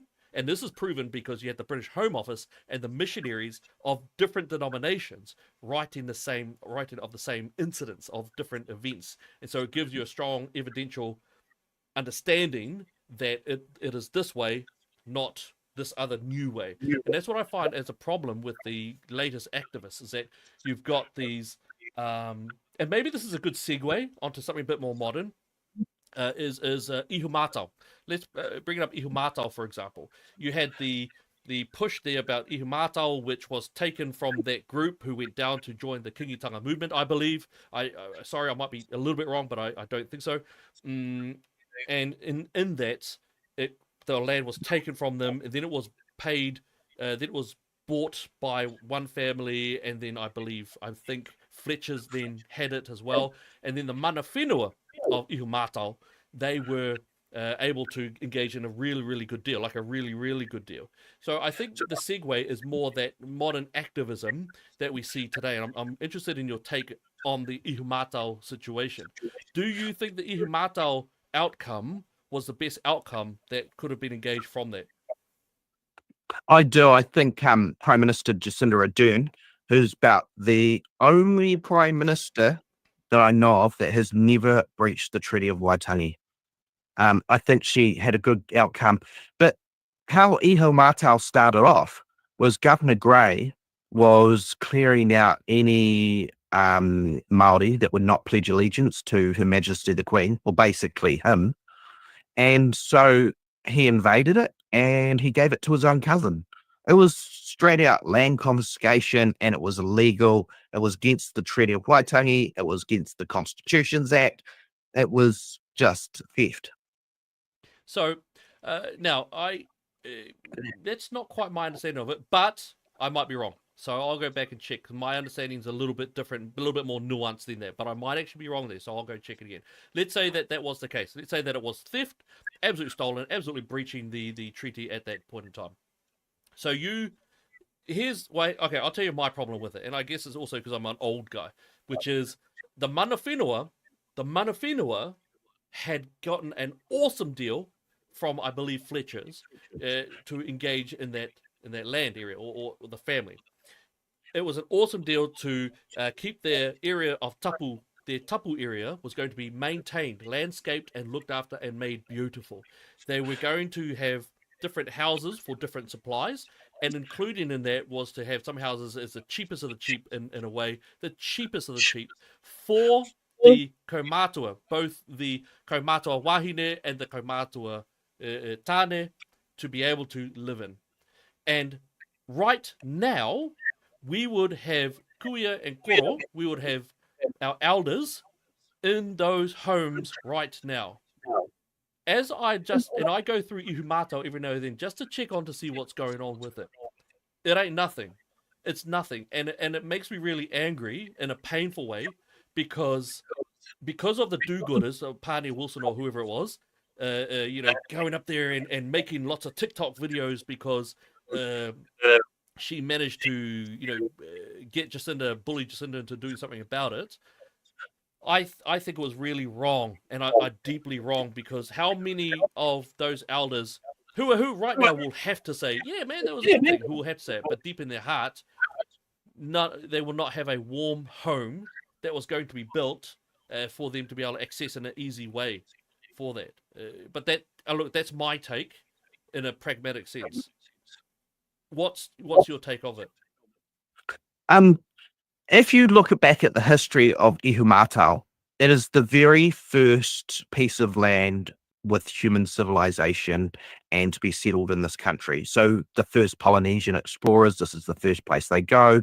They try and grow kumara, taro, and this is the first crops. It's the first place where humans actually managed to set up settlement there. So what Pania was fighting for, was it to be reserved as historic places trust, because historically it is a huge place of importance. It's very tapu, and um, also it's the fact that it had been confiscated and stolen by George Grey, and it had been done illegally. Not even the Colonial Office back in Britain was down with him going on a mass land confiscation of places like Ihumātao. So it was only right that it needed to be, and ethical, that it needed to be returned to kind of its original state. So our elders, who will pass away before they have a warm home that is on their land, their ancestral land, whether the legalities aside, I'm not going to say you're fine with it. That's not what I'm saying. But is that an acceptable cost to you, that the mana whenua, the ones who stay there as long as for their life, in some of their cases, for born and bred and will die there, choosing to live there, they know the deal was a good deal. It was on paper. It was a good deal. Does a mana whenua just deserve to have had that deal destroyed? And has Pania helped Ihumātao get homes for the elders who are there at all? Is that something that you're aware of? Or I'm not across with what the situation was with that iwi, but you've also got to put it in the context of what the key government was doing. They'd stopped building state housing. All of those kaumātua and queer could have gone had there been sufficient state housing. And it was only through the Sixth Labour government with the Dern that they started a mass state housing build, and it's been stopped again by this national government. well, I think but that's $1.5 million sometimes for those houses. Can't afford it. I think that they're separate issues, and I think that land should belong to the Historic Places Trust. There's other places where housing could be built. I'm gonna still push, because you still haven't, and again I say it because I saw the eyes of the mana whenua, and I saw Pania. She looked really proud, and I get it. I get why the standing up, fist in the air, and all that stuff. But I looked, and I tell you what, my point of view, and I know full well that publicly that whole mana whenua was just going to have to say, yeah, man, that's awesome, that's what we wanted, blah blah blah. I get that, but as far as I'm concerned, that mana whenua were absolutely ripped off by a young passionate person who ripped their deal apart and took away their ability to be right now tonight in a warm home that they could have had. And you, again, I'm genuinely pushing for you to tell me, was that okay to destroy that? The deal was destroyed. The deal that mana whenua had successfully negotiated was destroyed.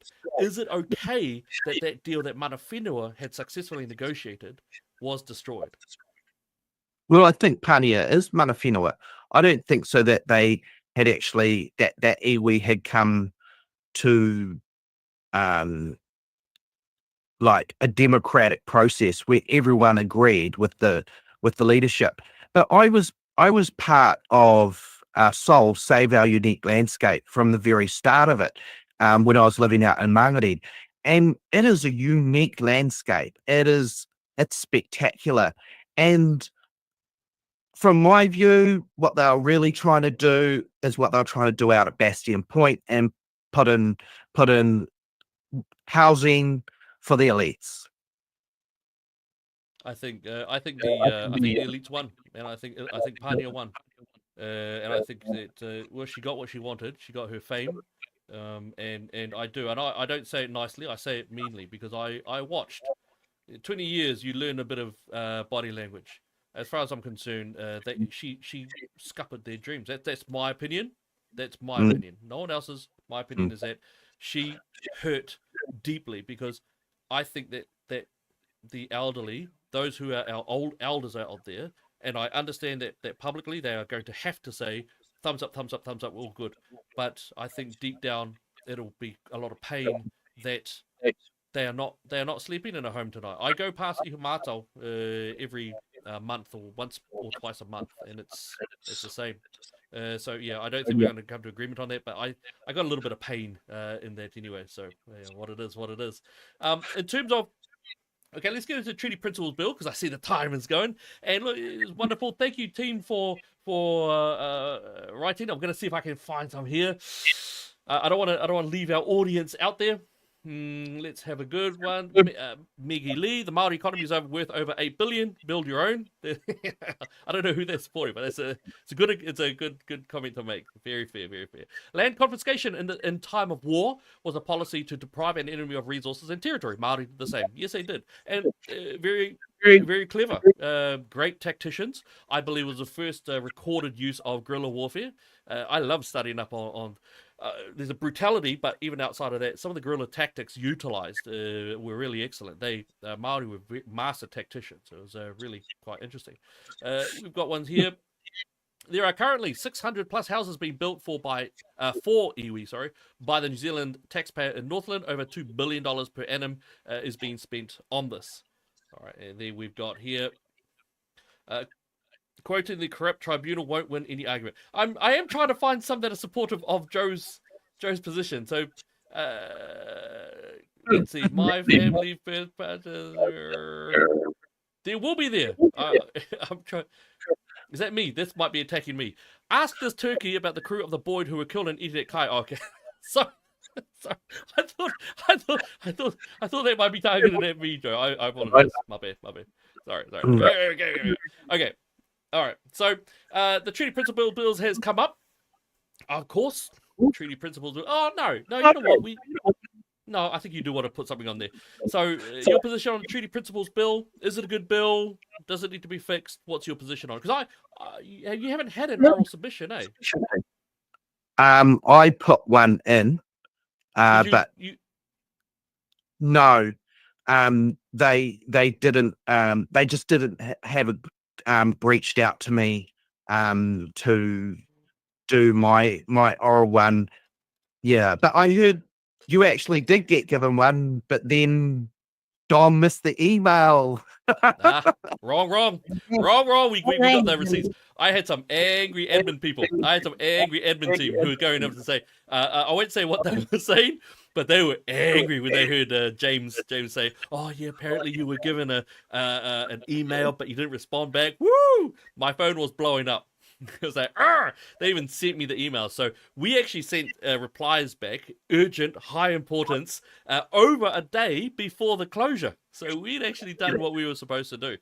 So yeah, it was crack up, but I get it. The narrative's out there. That's fine. But I tell you what, though. We are so indebted to democracy action. If we hadn't and you know what the main problem was? Me. I was the main problem because I couldn't get the day off. I wasn't sure if my boss would let me have the day off work. So I had gone in there and I said, "Man, I'm so sorry. You guys go for it, man. Fight hard, blah, blah, blah, blah, blah." And then very kindly, Democracy Action said, "Hey, come on, guys. Let's do a swap. I'm sure you'll get one on Thursday. We'll swap it over. We'll do it that way." So we did, but we didn't expect that they had taken us off the list. And whatever people think about us, Hobbs' pledge, again, 140,000 people. We get more and more communications. We enjoy putting ads into papers. All of that good stuff. And they take us off the list. Hey, so anyway, 140,000 people. I don't believe it because fair enough. For the last decade, I have been sending emails every year to Casey, to Don, to try and join the organization, to try and get on the trust, and I don't even get an answer. So how can a bloke who tries every single year to get into the Hobbs Trust not make it in, but you had 140 other people get in. I think that this is a pack of lies that you've got 140,000 people. Because Costello's been ignoring my emails. I've been trying to join your organisation. I wonder, Yeah. I tell you what. I'm gonna make a promise now. I'll look into it. All right, I'll look into it. I'm not saying there's no conspiracy going on here, but I will look into it. All right. Yeah. Hey, y'all heard me. Y'all heard me say that. All right. I will look into it. All right. All right. So, Treaty Principles Bill. What's your thoughts? So I absolutely oppose it. It was first written by Rodney Hyde in around about 2006. It's not new legislation. It was basically ignored with the first time. The difference between 2006 and 2024, the reason why it has been more contentious this time is because there are more citizens here in Aotearoa that are far more passionate about the Treaty of Waitangi. They want to protect it. They believe that being patriotic towards the treaty and wanting to honour it, so it's got a far more resistance. It's actually done a lot more to increase Māori nationalism. Had it not even been put forward through to the first reading, well, Māori would not be as unified today as what they are now. And so the current principles of the Treaty of Waitangi, which are 50 years old, they were put out by Matu Rata. That I think they've been working brilliantly. They're based on the 3 Ps of partnership, protection, I forget the other P. Someone's in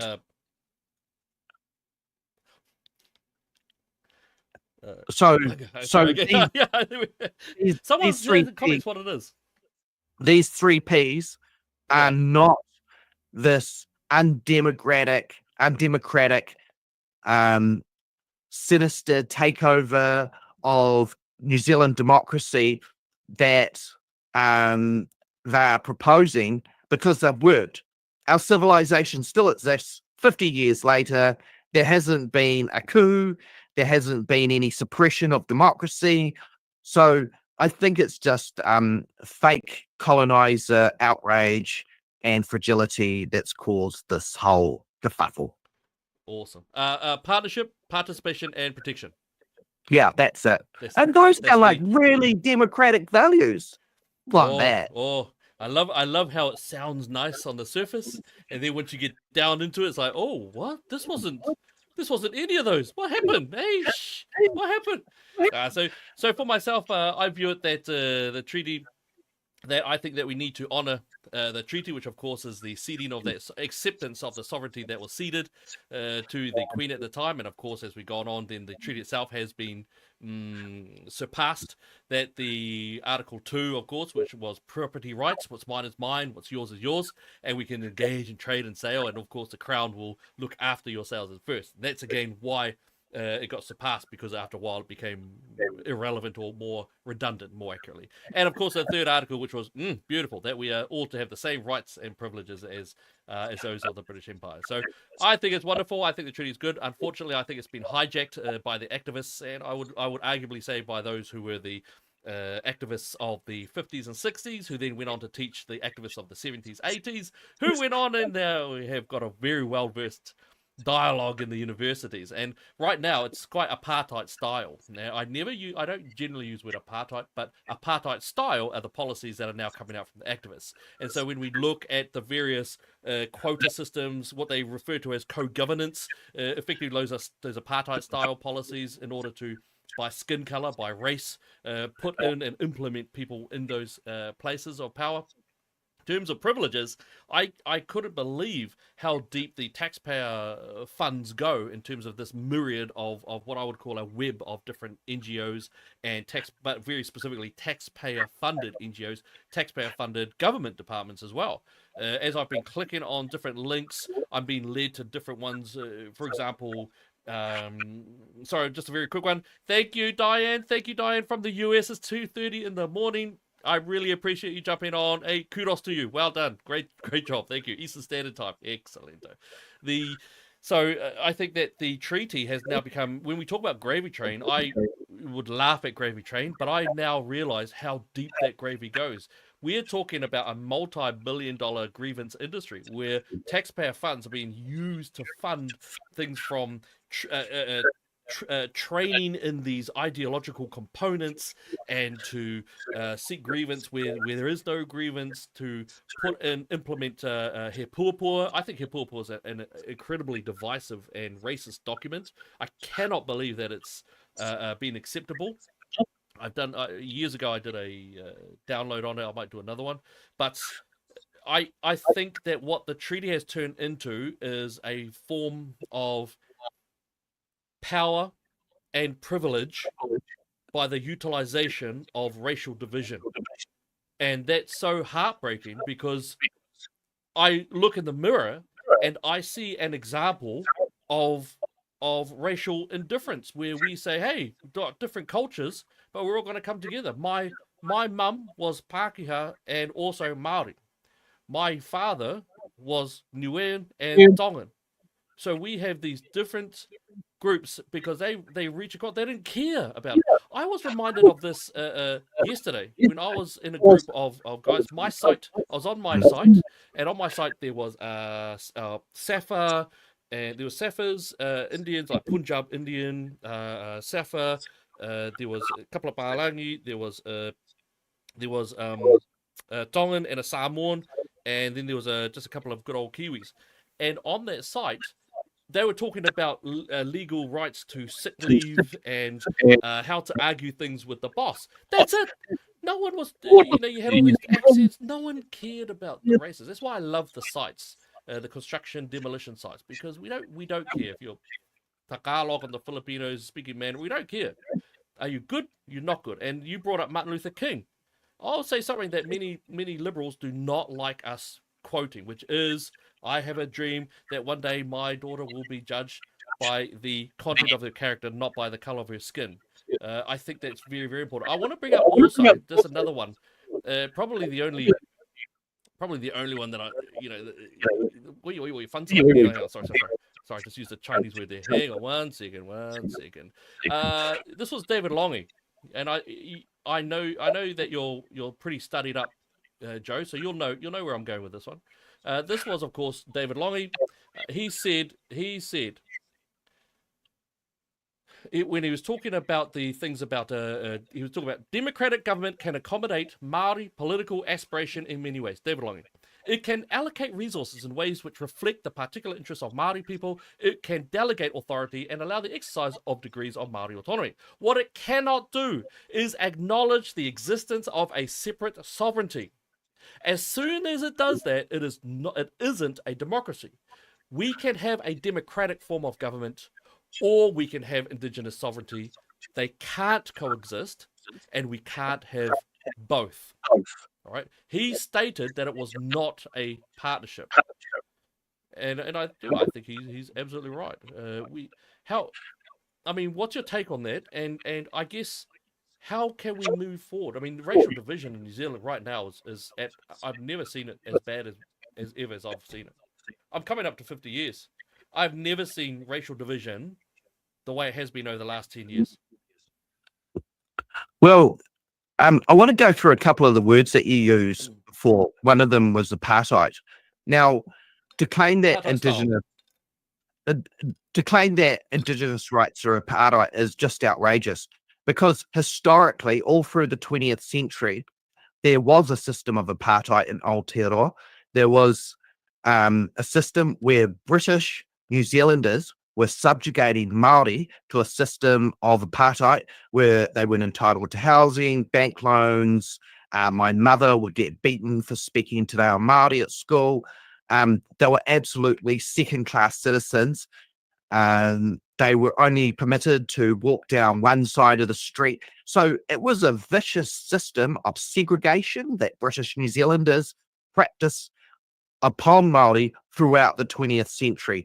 Now, there has never been a situation in this country that anyone can prove where collectively British New Zealanders have been the victims of apartheid. There's been a lot of fragility and there's been a lot of victim mentality, but there has never once been a system where British New Zealanders were oppressed by any other ethnicity in this country ever, period. So I think we need to put the word apartheid in the 21st century to bed, or we should look at some form of atonement for Māori from British New Zealanders for inflicting apartheid upon Māoridom. Also, you mentioned that there was a gravy train. Now, there was a gravy train in this country. It was the transference of native land to British colonists for a fee simple. And it was the mass theft of real estate throughout the 18th, 19th, and 20th centuries of private Māori land and colonists coming out here and socializing native land like a pack of communists. I mean, they were dirty commies, these colonists that were coming out, socializing people's land and then just giving it to themselves. This was Stalinistic. This was communism. It was outright Marxism. And at the time, in 1840, Karl Marx was living in London. So guess where all the commies were coming from? London. And so you also mentioned the content of your character. Yeah. So Māoridom are not asking for anything based on their skin pigmentation. They're asking for an agreement that is contractual, the Treaty of Waitangi, for that to be honoured. And it's things like undisturbed estates, forest and fisheries. It is the same rights and privileges as British subjects. So anything that is awarded to British New Zealanders, like Māori wards, should be awarded to Māori.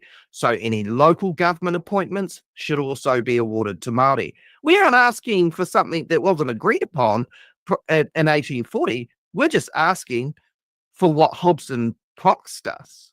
And then it all gets called a gravy train when we get redress for confiscated land. And the redress, I'll remind you, is only 1 to 2% of the actual value of the land. It's not like they're handing over a fortune. Yeah. Alrighty, so I'll try to go back to the start and then challenge you on some of your parts in there. In terms of your mum being beaten up for speaking to your Māori at school, that's horrific. I wish that didn't happen.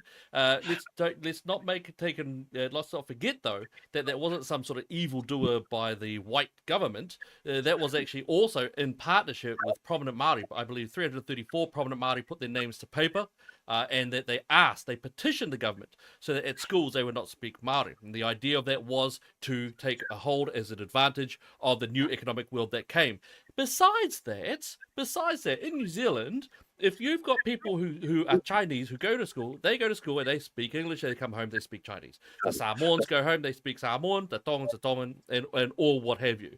Why was it that the Kāinga, the home of the Māori, because there was no suppression by the government at the home, none whatsoever. So Māori, tamariki rangatahi could totally have gone back home and started speaking to their Māori at home. They did not. Now that is a good question to ask. Why was it that spoke at home? Why was it beaten out of the kids at home? Now that's a valid one to answer. That takes a little bit longer also because I'm aware of some discussions around that. I've met people who were also family members or descendants from those 334 prominent Māori families who asked the government to put that into legislation or policies, and they're doing really, really well. Some of them, one of them's Te Awamutu, so they're doing really, really well. Great, no problem. In terms of segregation, I don't think that's accurate. I have not seen a legal policy which stated that Māori had to sit on one side of the road. I can understand that there might be some scumbag areas who maybe they were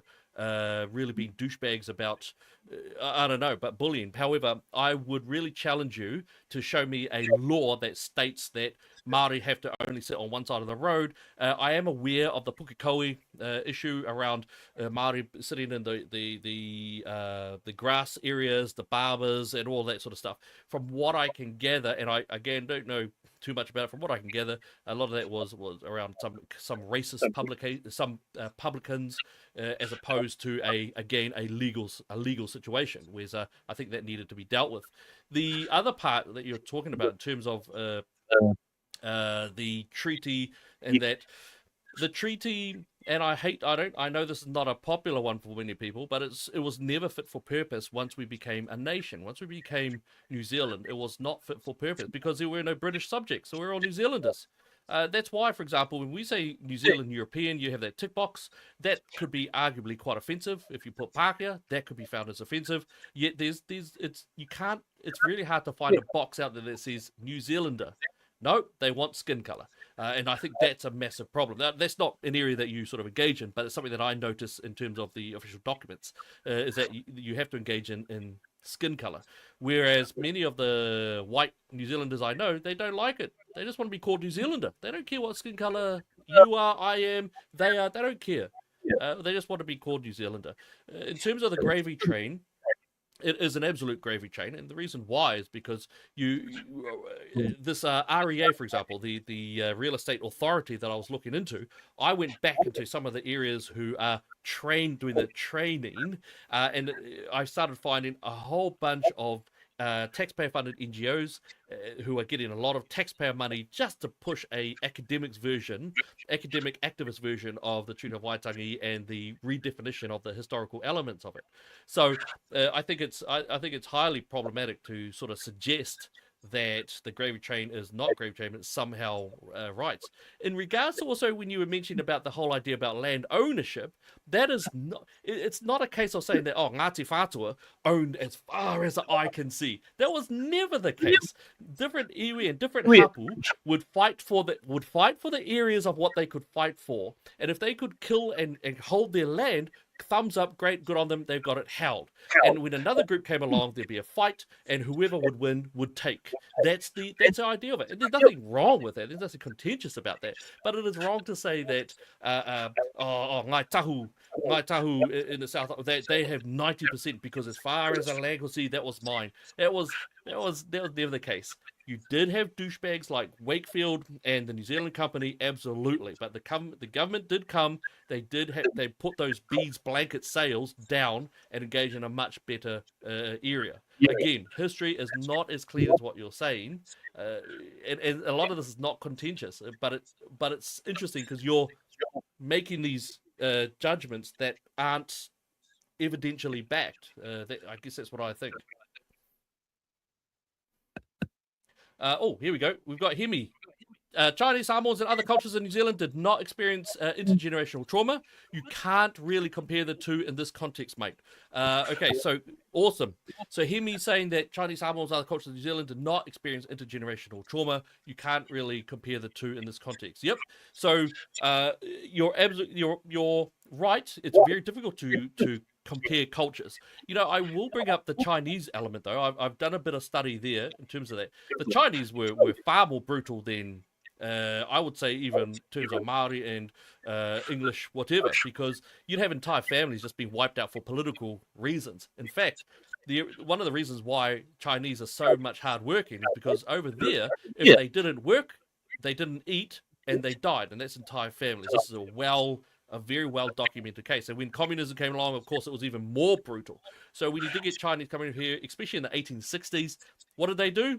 Started working. Work their bone off. And so many documentation around that. In terms of intergenerational trauma, now that's a very interesting topic. I do not agree that you have to be taken on that intergenerational trauma. My mum suffered a sexual assault when she was 15 years old. That's part of the reason why my brother and I even came along, because she was sexually assaulted. She ran away to another place. She met my father. They hooked up, and then me and my brother ended up coming out. So that's what happened in that regard. I can engage in a very deep mistrust of all males. I could engage in it, and then claim intergenerational trauma. But it's important not to, and that's also what we do in youth work with sexual survivors. It's important to say, you've come out, you've survived. Now is a chance to thrive and to build, and this is or nothing but nothing. You brutalize those other ones, and so I think this attempt to propagate intergenerational trauma into our own people, I think, will not be good. It might be good for the gravy train, but it's no good for our people. And that's why I think the best place to be Māori is not New Zealand. It's in Australia. Stronger families, stronger money, stronger relationships, everything's stronger there. And the last thing I'll say on this part is the idea that Māori actually are engaged in heavy-duty crime, which we are. We're in the crime stats. There's a very clear empirical knowledge of that. If you look at Māori crime by Māori, and also the fact that we, as Māori, we experience crime done to us by the majority, you can look back and in the here, bloody hell, sorry, I don't mean bloody hell. I mean, I'm gonna show you something. Let's have a look here. I mean, this one hurts, let's have a look. There we go.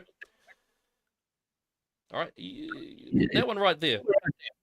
That right there is victims of Māori. That's children homicide rate. That is a rate of children homicide, child homicide.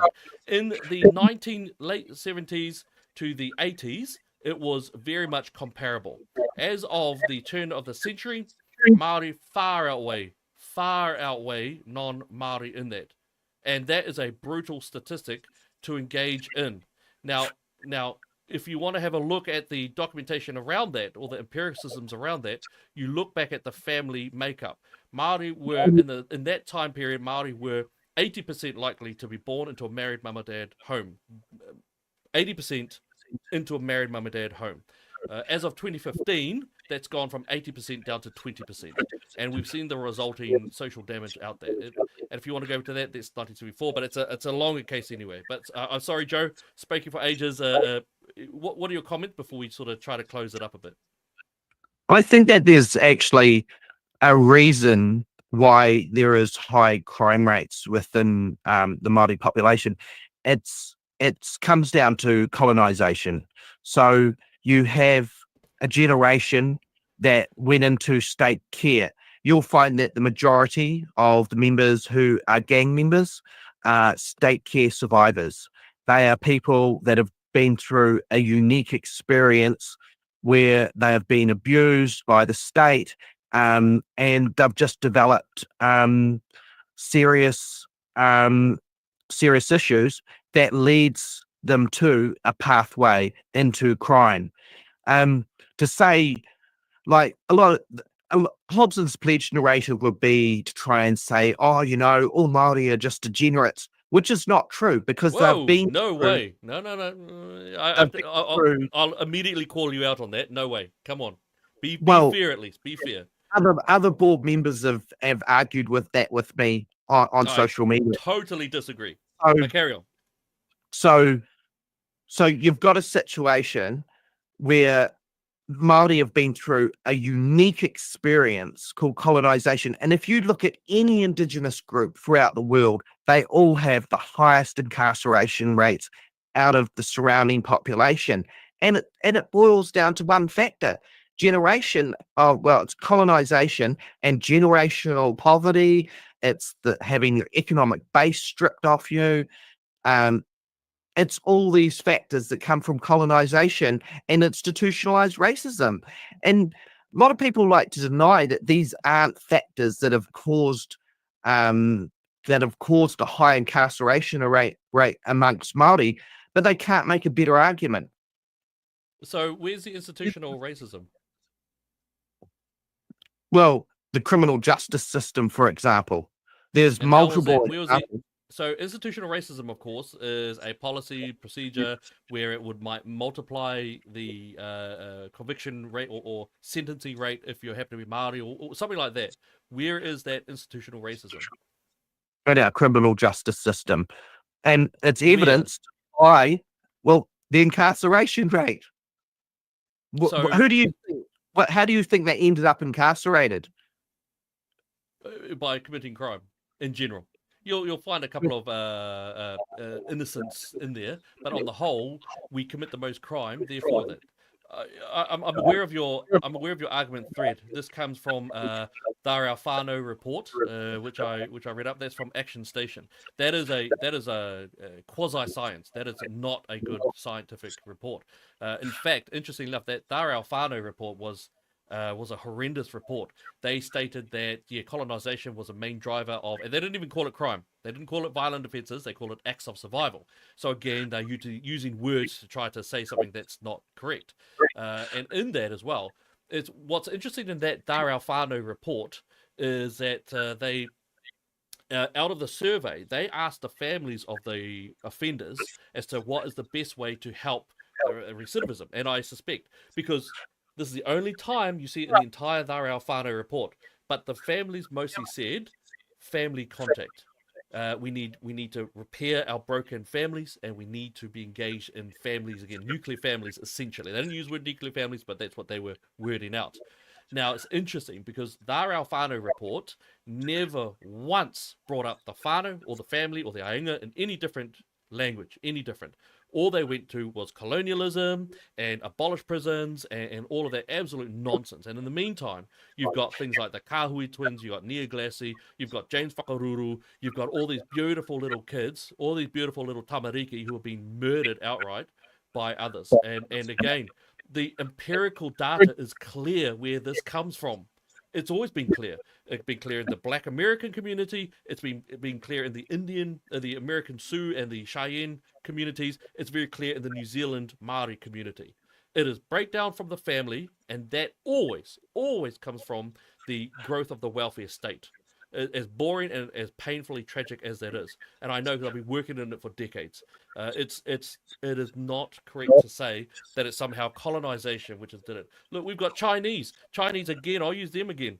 Why? Because they were the true foreigners. No one liked them when they came in the 1860s, 70s, 80s. No one liked them. No one wanted them here. There's even reports of them being killed outright, and no one caring enough. No one caring, and yet they are now strong and economically very much more powerful than most. White, brown, other families that I know. And they were even more colonized. They were actively discriminated. And I'll also again point to another piece of evidence, which is why is it that the best place to be grown up if you're Māori is in Australia, a place which has no Treaty of Waitangi, no race-based policies, no race-based benefits, nothing. You don't work, you don't get money. Can you? Is there somewhere about that? Yeah, well, how do you explain the 501s that have all been deported back from Australia? And many of them are Māori. Yeah, many of them are, not all, but many of them are. And one of the reasons, of course, is that if they're coming over from Australia to New Zealand, there's a pretty decent chance that they're going to be Māori, or at least some type of Kiwi. The other ones who are not 501s are already ones who are Aussie. They're Aussie. They're already in the gangs. But I will say the 501s have horrifically changed the rules of the game in terms of the gangs in New Zealand. But man, it's a whole other topic, that one. I actually attended the Royal Commission for State Abuse. I went to the gang component. Now, all of the gangs, they boiled it down to one single event that happened, colonization. And they all blamed it on colonization. Now, if you can't listen to the people that are telling you, that are going through this experience, and they're the people that are telling you, but you try and say, you try to invent your own theories of what it is other than actual listening to the people that experience it, then you're not going to get anywhere. And so this is what I've been getting at, is it's best off if Māori ordain their own destiny and come up with their own solutions to things, because we're not being listened to. We'll keep on telling you it's colonization was the problem here. And then Hobbes' Village will keep on coming back and going, no, you Māoris. I can't pull that one off. That one's better than mine. That's of course that's nonsensical. I mean, the amount of money that's been poured all into different programs and systems, of which I've even been a part of some of them as well, is immense. It's millions and millions and millions of dollars, and nothing helps. Nothing helps, and why? Because again, you're infantilizing. We're treating Māori as if we're just nothing more than children who can't seem to develop any type of resilience or strength. Sorry, I just want to do something because he was absolutely right. Hemi, thank you, Hemi, for the context. I just want to make sure that I don't want to leave you out there, my man. Context I'm referencing is language, which is what you were talking about previously. All right, so yes, thank you for that. I apologize if I got that slightly off kilter, off inaccurate. So church, my man. So in terms of that, there's a huge amount of money and it doesn't help anything. And why not? Because we treat Māori as some sort of not second class capacity citizen, and I think that's utterly wrong. It really, really is. Again, I keep going back to the other one, which is, you know, the best place for someone to have Māori blood is Australia, in terms of not just the wages, but also the component of family life, and the propagation of their ongoing legacy that they have. But we can't get ahead if we're all treating different races differently. You said you don't like the term apartheid. Now, I said apartheid style, not apartheid, because we don't have Shanties, we don't have Zulu tribes or the Xhosas or anything like that. But apartheid style in terms of a segregational power due to skin color, to race. Now, you might not say, you might say, no, it's iwi, hapu. That's a race, because that's essentially what we're talking about. You don't get Japanese Ngāti Japan. You don't get that. You don't get Ngāti Hāmoa, even though some of the brothers would like to change that. So we cannot get ahead as a country by treating each other differently according to race. It has never worked in the history of mankind, ever.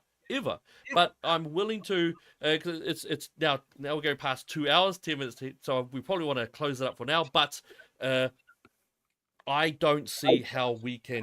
I don't see any evidence anywhere in the history of any country or nation on earth where treating one race better than other races somehow makes it better for anyone or everyone, let alone whoever the race is. Is there an example? Well, look, people who fight for Indigenous rights, they're not asking to be treated based on their skin pigmentation. They're not asking to be treated based on being born a certain ethnicity. What we're asking for is for an agreement and a contract called the Treaty of Waitangi to be honoured. So it's your side that's saying, oh, you know, you Maoris just want to be treated special because you're Maoris and you have brown skin. That's not the case at all. There's a contract, the Treaty of Waitangi. We want undisturbed estates, we want forest and fisheries, and we want all the same rights and privileges as British subjects. So we're not asking for anything that wasn't agreed upon. I'm not asking, like, because I've got a certain skin pigmentation that I deserve to have a certain rights. That is essentially what is being demanded, actually. So when you do talk about, in fact, I believe it was Today who was saying, I can't remember what the idea, but certain activists want someone to be placed above the parliament. I can't quite remember. I didn't check up on it. I just heard about it before we came on. But they do want a segregational power that goes above, and that's for Māori only. I also would challenge in terms of what we want. Many of us, Māori, want equality. Many of us just want to be treated the same as per the Treaty of Waitangi. We just want to be treated the same. And I would say there's some good people out there like Winston Peters, like Shane Jones, like Casey Costello, like a lot of these people, like Sir Apriara Ngata. So when you say we, again, you're excluding those who don't agree with you. And I don't deny that some Māori think the way you do. because again, we're supposed to be allowed to think differently as we want. Some will demand that they want to have totally segregation of government over New Zealand, and they want to be totally partitioned away from it. That's fine. I don't mind people having that idea, but I would not say we demanded, because again, that's that whole weird language thing about dividing people based off group. You are on the other side, therefore you are bad or you are good, or a saying that one. I want to take issue with what you've just said with three people that you mentioned: Winston Peters, Sapana Nanata, and Casey Costello. Now, all three of those people, to me, are colonisation apologists. They think that colonisation was a beautiful event for Māori, and the thing is they're not in lockstep with the general consensus of Māoridom. The general consensus of Māoridom want to honour Te Treaty of Waitangi. They want to honour it in full. And you've got like Winston, who tried to pass legislation to abolish all references to the Treaty of Waitangi in all New Zealand laws. You've got Casey Costello, who is your predecessor, the former leader of Hobson's Pledge, and Sapana Nanata, who you spread his legislation, his little booklet about how he denies that the Treaty of Waitangi was relevant, basically. And so I don't think so. Those are the Māori that you should be quoting that are representative of the general consensus of Māori, because they're not. They're not in lockstep with the majority of us. And I would say that's quite incorrect, and I'd say that a lot of that can be perhaps sort of identified or evidenced by the last election. I think that the National Party, of course, I'll make a bit of a prediction here. I think that Winston Peters, you're right. I think he wants to get rid of the that race-based element that's in a lot of legislation. That leads to a lot of money just pouring out to nowhere. And I think he hasn't put it out there yet, but when he does, I think that'll be very, very interesting. If David Seymour fails in getting his bill passed, I think Winston Peters and New Zealand First will put theirs one forward, and in that case, I think that'll be very interesting to see what comes out. My prediction on that would actually be that, and this goes in line with actually someone called Cam Slater, is that New Zealand First and ACT are going to become stronger because, again, a National Party are very much afraid of this, and whether it's again white guilt, I don't know, but they just are very scared of this discussion, where those who are leading the discussion are Māori. They whakapapa back to Māori. So I think that's a wonderful thing right there. Many of us want equality. Many of us do not want to be treated as if we are disabled, weak children. We don't. We want to be treated just the same as everyone else. We want to know that if I make it into Parliament, I earned that right by vote. I think that's a really important status to take on. It's really, really. We don't want to. I think that there's a horrible thing of, on one side, you've got a whole bunch of white guilt that's just been slammed to people. On the other stage, you've got this massive victimhood complex mentality that's been pushed by the academics. And I remember really badly once, 2018-19, I've been in a press conference in Kirikiriroa in Hamilton, and there was a group there, and they're all the names. I'm not going to say the names, but they're all the names of the activists that we know well, who are quite well off. And I was eavesdropping. I was drinking my cup of tea, but I was also eavesdropping as well. And I remember them talking about their timeshare over in France, or talking about their homes in Italy, and complaining about how much it costs to clean this place in Vienna. And this is from these people who talk a lot about, the oppression of our people, the oppression. And I was sitting, bro, me and my wife, we ain't had no holiday for something like 5-6 years at time. And the holidays would go over to Whitianga, or to the lowest might be Porirua, or Lower Huts. We haven't been out overseas, and these people here who plead the whole victim mentality are talking about houses and homes and complaining about how much it costs for people from those countries to clean the houses that they have. And it really proved to me how much they utilize this false racism to engage in power and privilege over the rest of us, and to make sure that it's taxpayer funded as well. Joe, I'm going to give you a good whack, because I think we're coming to a time where it's very, there's a lot of people, there's nearly 600 people. Hey, look, guys, I want to thank you so much. Joe and I really appreciate it. I hope I'm not speaking on, but Joe, but I think it's really awesome that me and Joe have been able to have this hardcore chat, this hardcore kōrero, and it's wonderful that you guys have both been here. I'll say something little, and I won't be like stabbing, but I'll finish it off. But I'd love for Joe just to finish off, however way you want to do it, Joe. You go for it, and then I'll finish off.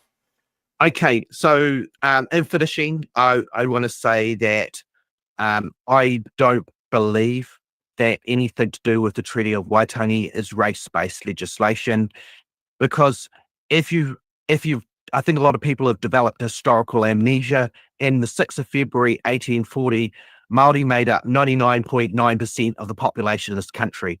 That's just a coincidence that there was only one ethnicity that you're signing a treaty with.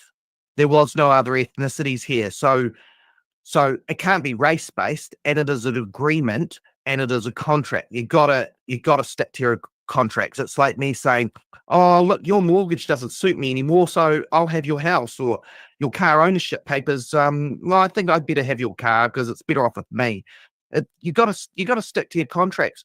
But also what I want to do actually is thank you and Hobson's Pledge, because without Hobson's Pledge, iwi and Māoridom would be all divided, and what yous have managed to do is we'd been colonized into extinction, and you had managed to help us bring back unity and galvanize the Māori nation. And had we not had anyone contesting our rights, we wouldn't have risen up and had all these hikoi and fought for our Indigenous rights. So Hobson's Pledge is actually doing more damage to their own cause by just existing.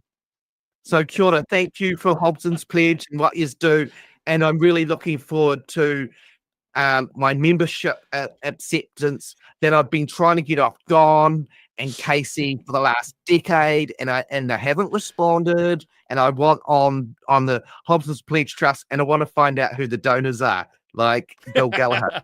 At last we come to it, hey? So at last we come to it. That's fine, hey? Hey, I want to say, so wonderful to hear from Te Pāti Māori speaker Joe Trinder. Loved it. So, so I want to say, but I do. As we all know, the treaty is not the founding document. It's a very important document, one that we all need to learn in history. The treaty, the consistent gravy train that we see coming out of the grievance industry from it doesn't help our people. It keeps on that division elements more and more and more. Imagine the wonderful things we could do if all people were treated equally. We would be a great nation, and we would be a nation that's similar to when Winston Peters said that at one point we were the most egalitarian nation on the planet. He's absolutely correct. That was, I believe, in the 70s or so. But we need to engage in equality, to look after each other, to make sure that we learn the treaty as a wonderful document, but one that was superseded so that we could become a nation of New Zealanders. It's really important. I want to say thank you so much to everyone who's engaged. I want to say thank you for Joe. Thank you so much, Joe, for engaging in the chat. We could have ended up going rah rah hardcore, but instead we fought in a very respectful manner. That's wonderful. That must be because of the Hobson's Pledge influence that was brought here as well. Or you never know. It could be perhaps the New Zealand flag that's in the backdrop there as well. But look, I think it's wonderful. I think we're going to have to get on together and have a chat, because we still haven't discussed that thing that's around your neck. Hey, so I think that'll be a good one to bring on. But look, thank you. And just for our audience, hey, we really appreciate you guys for engaging with us, for speaking on it. Please feel free. This is about free speech. We wanted to cross the divide and have a discussion with Joe. Obviously, we disagree on a lot of things, but it's important to agree and to engage in free speech. The more we speak, the less likely we're going to engage in extremism. All right. So God bless you. God bless you all. Thank you so much, Joe. Thank you, crew. We're going to see you guys again already soon. All right. God bless you all. Aki te.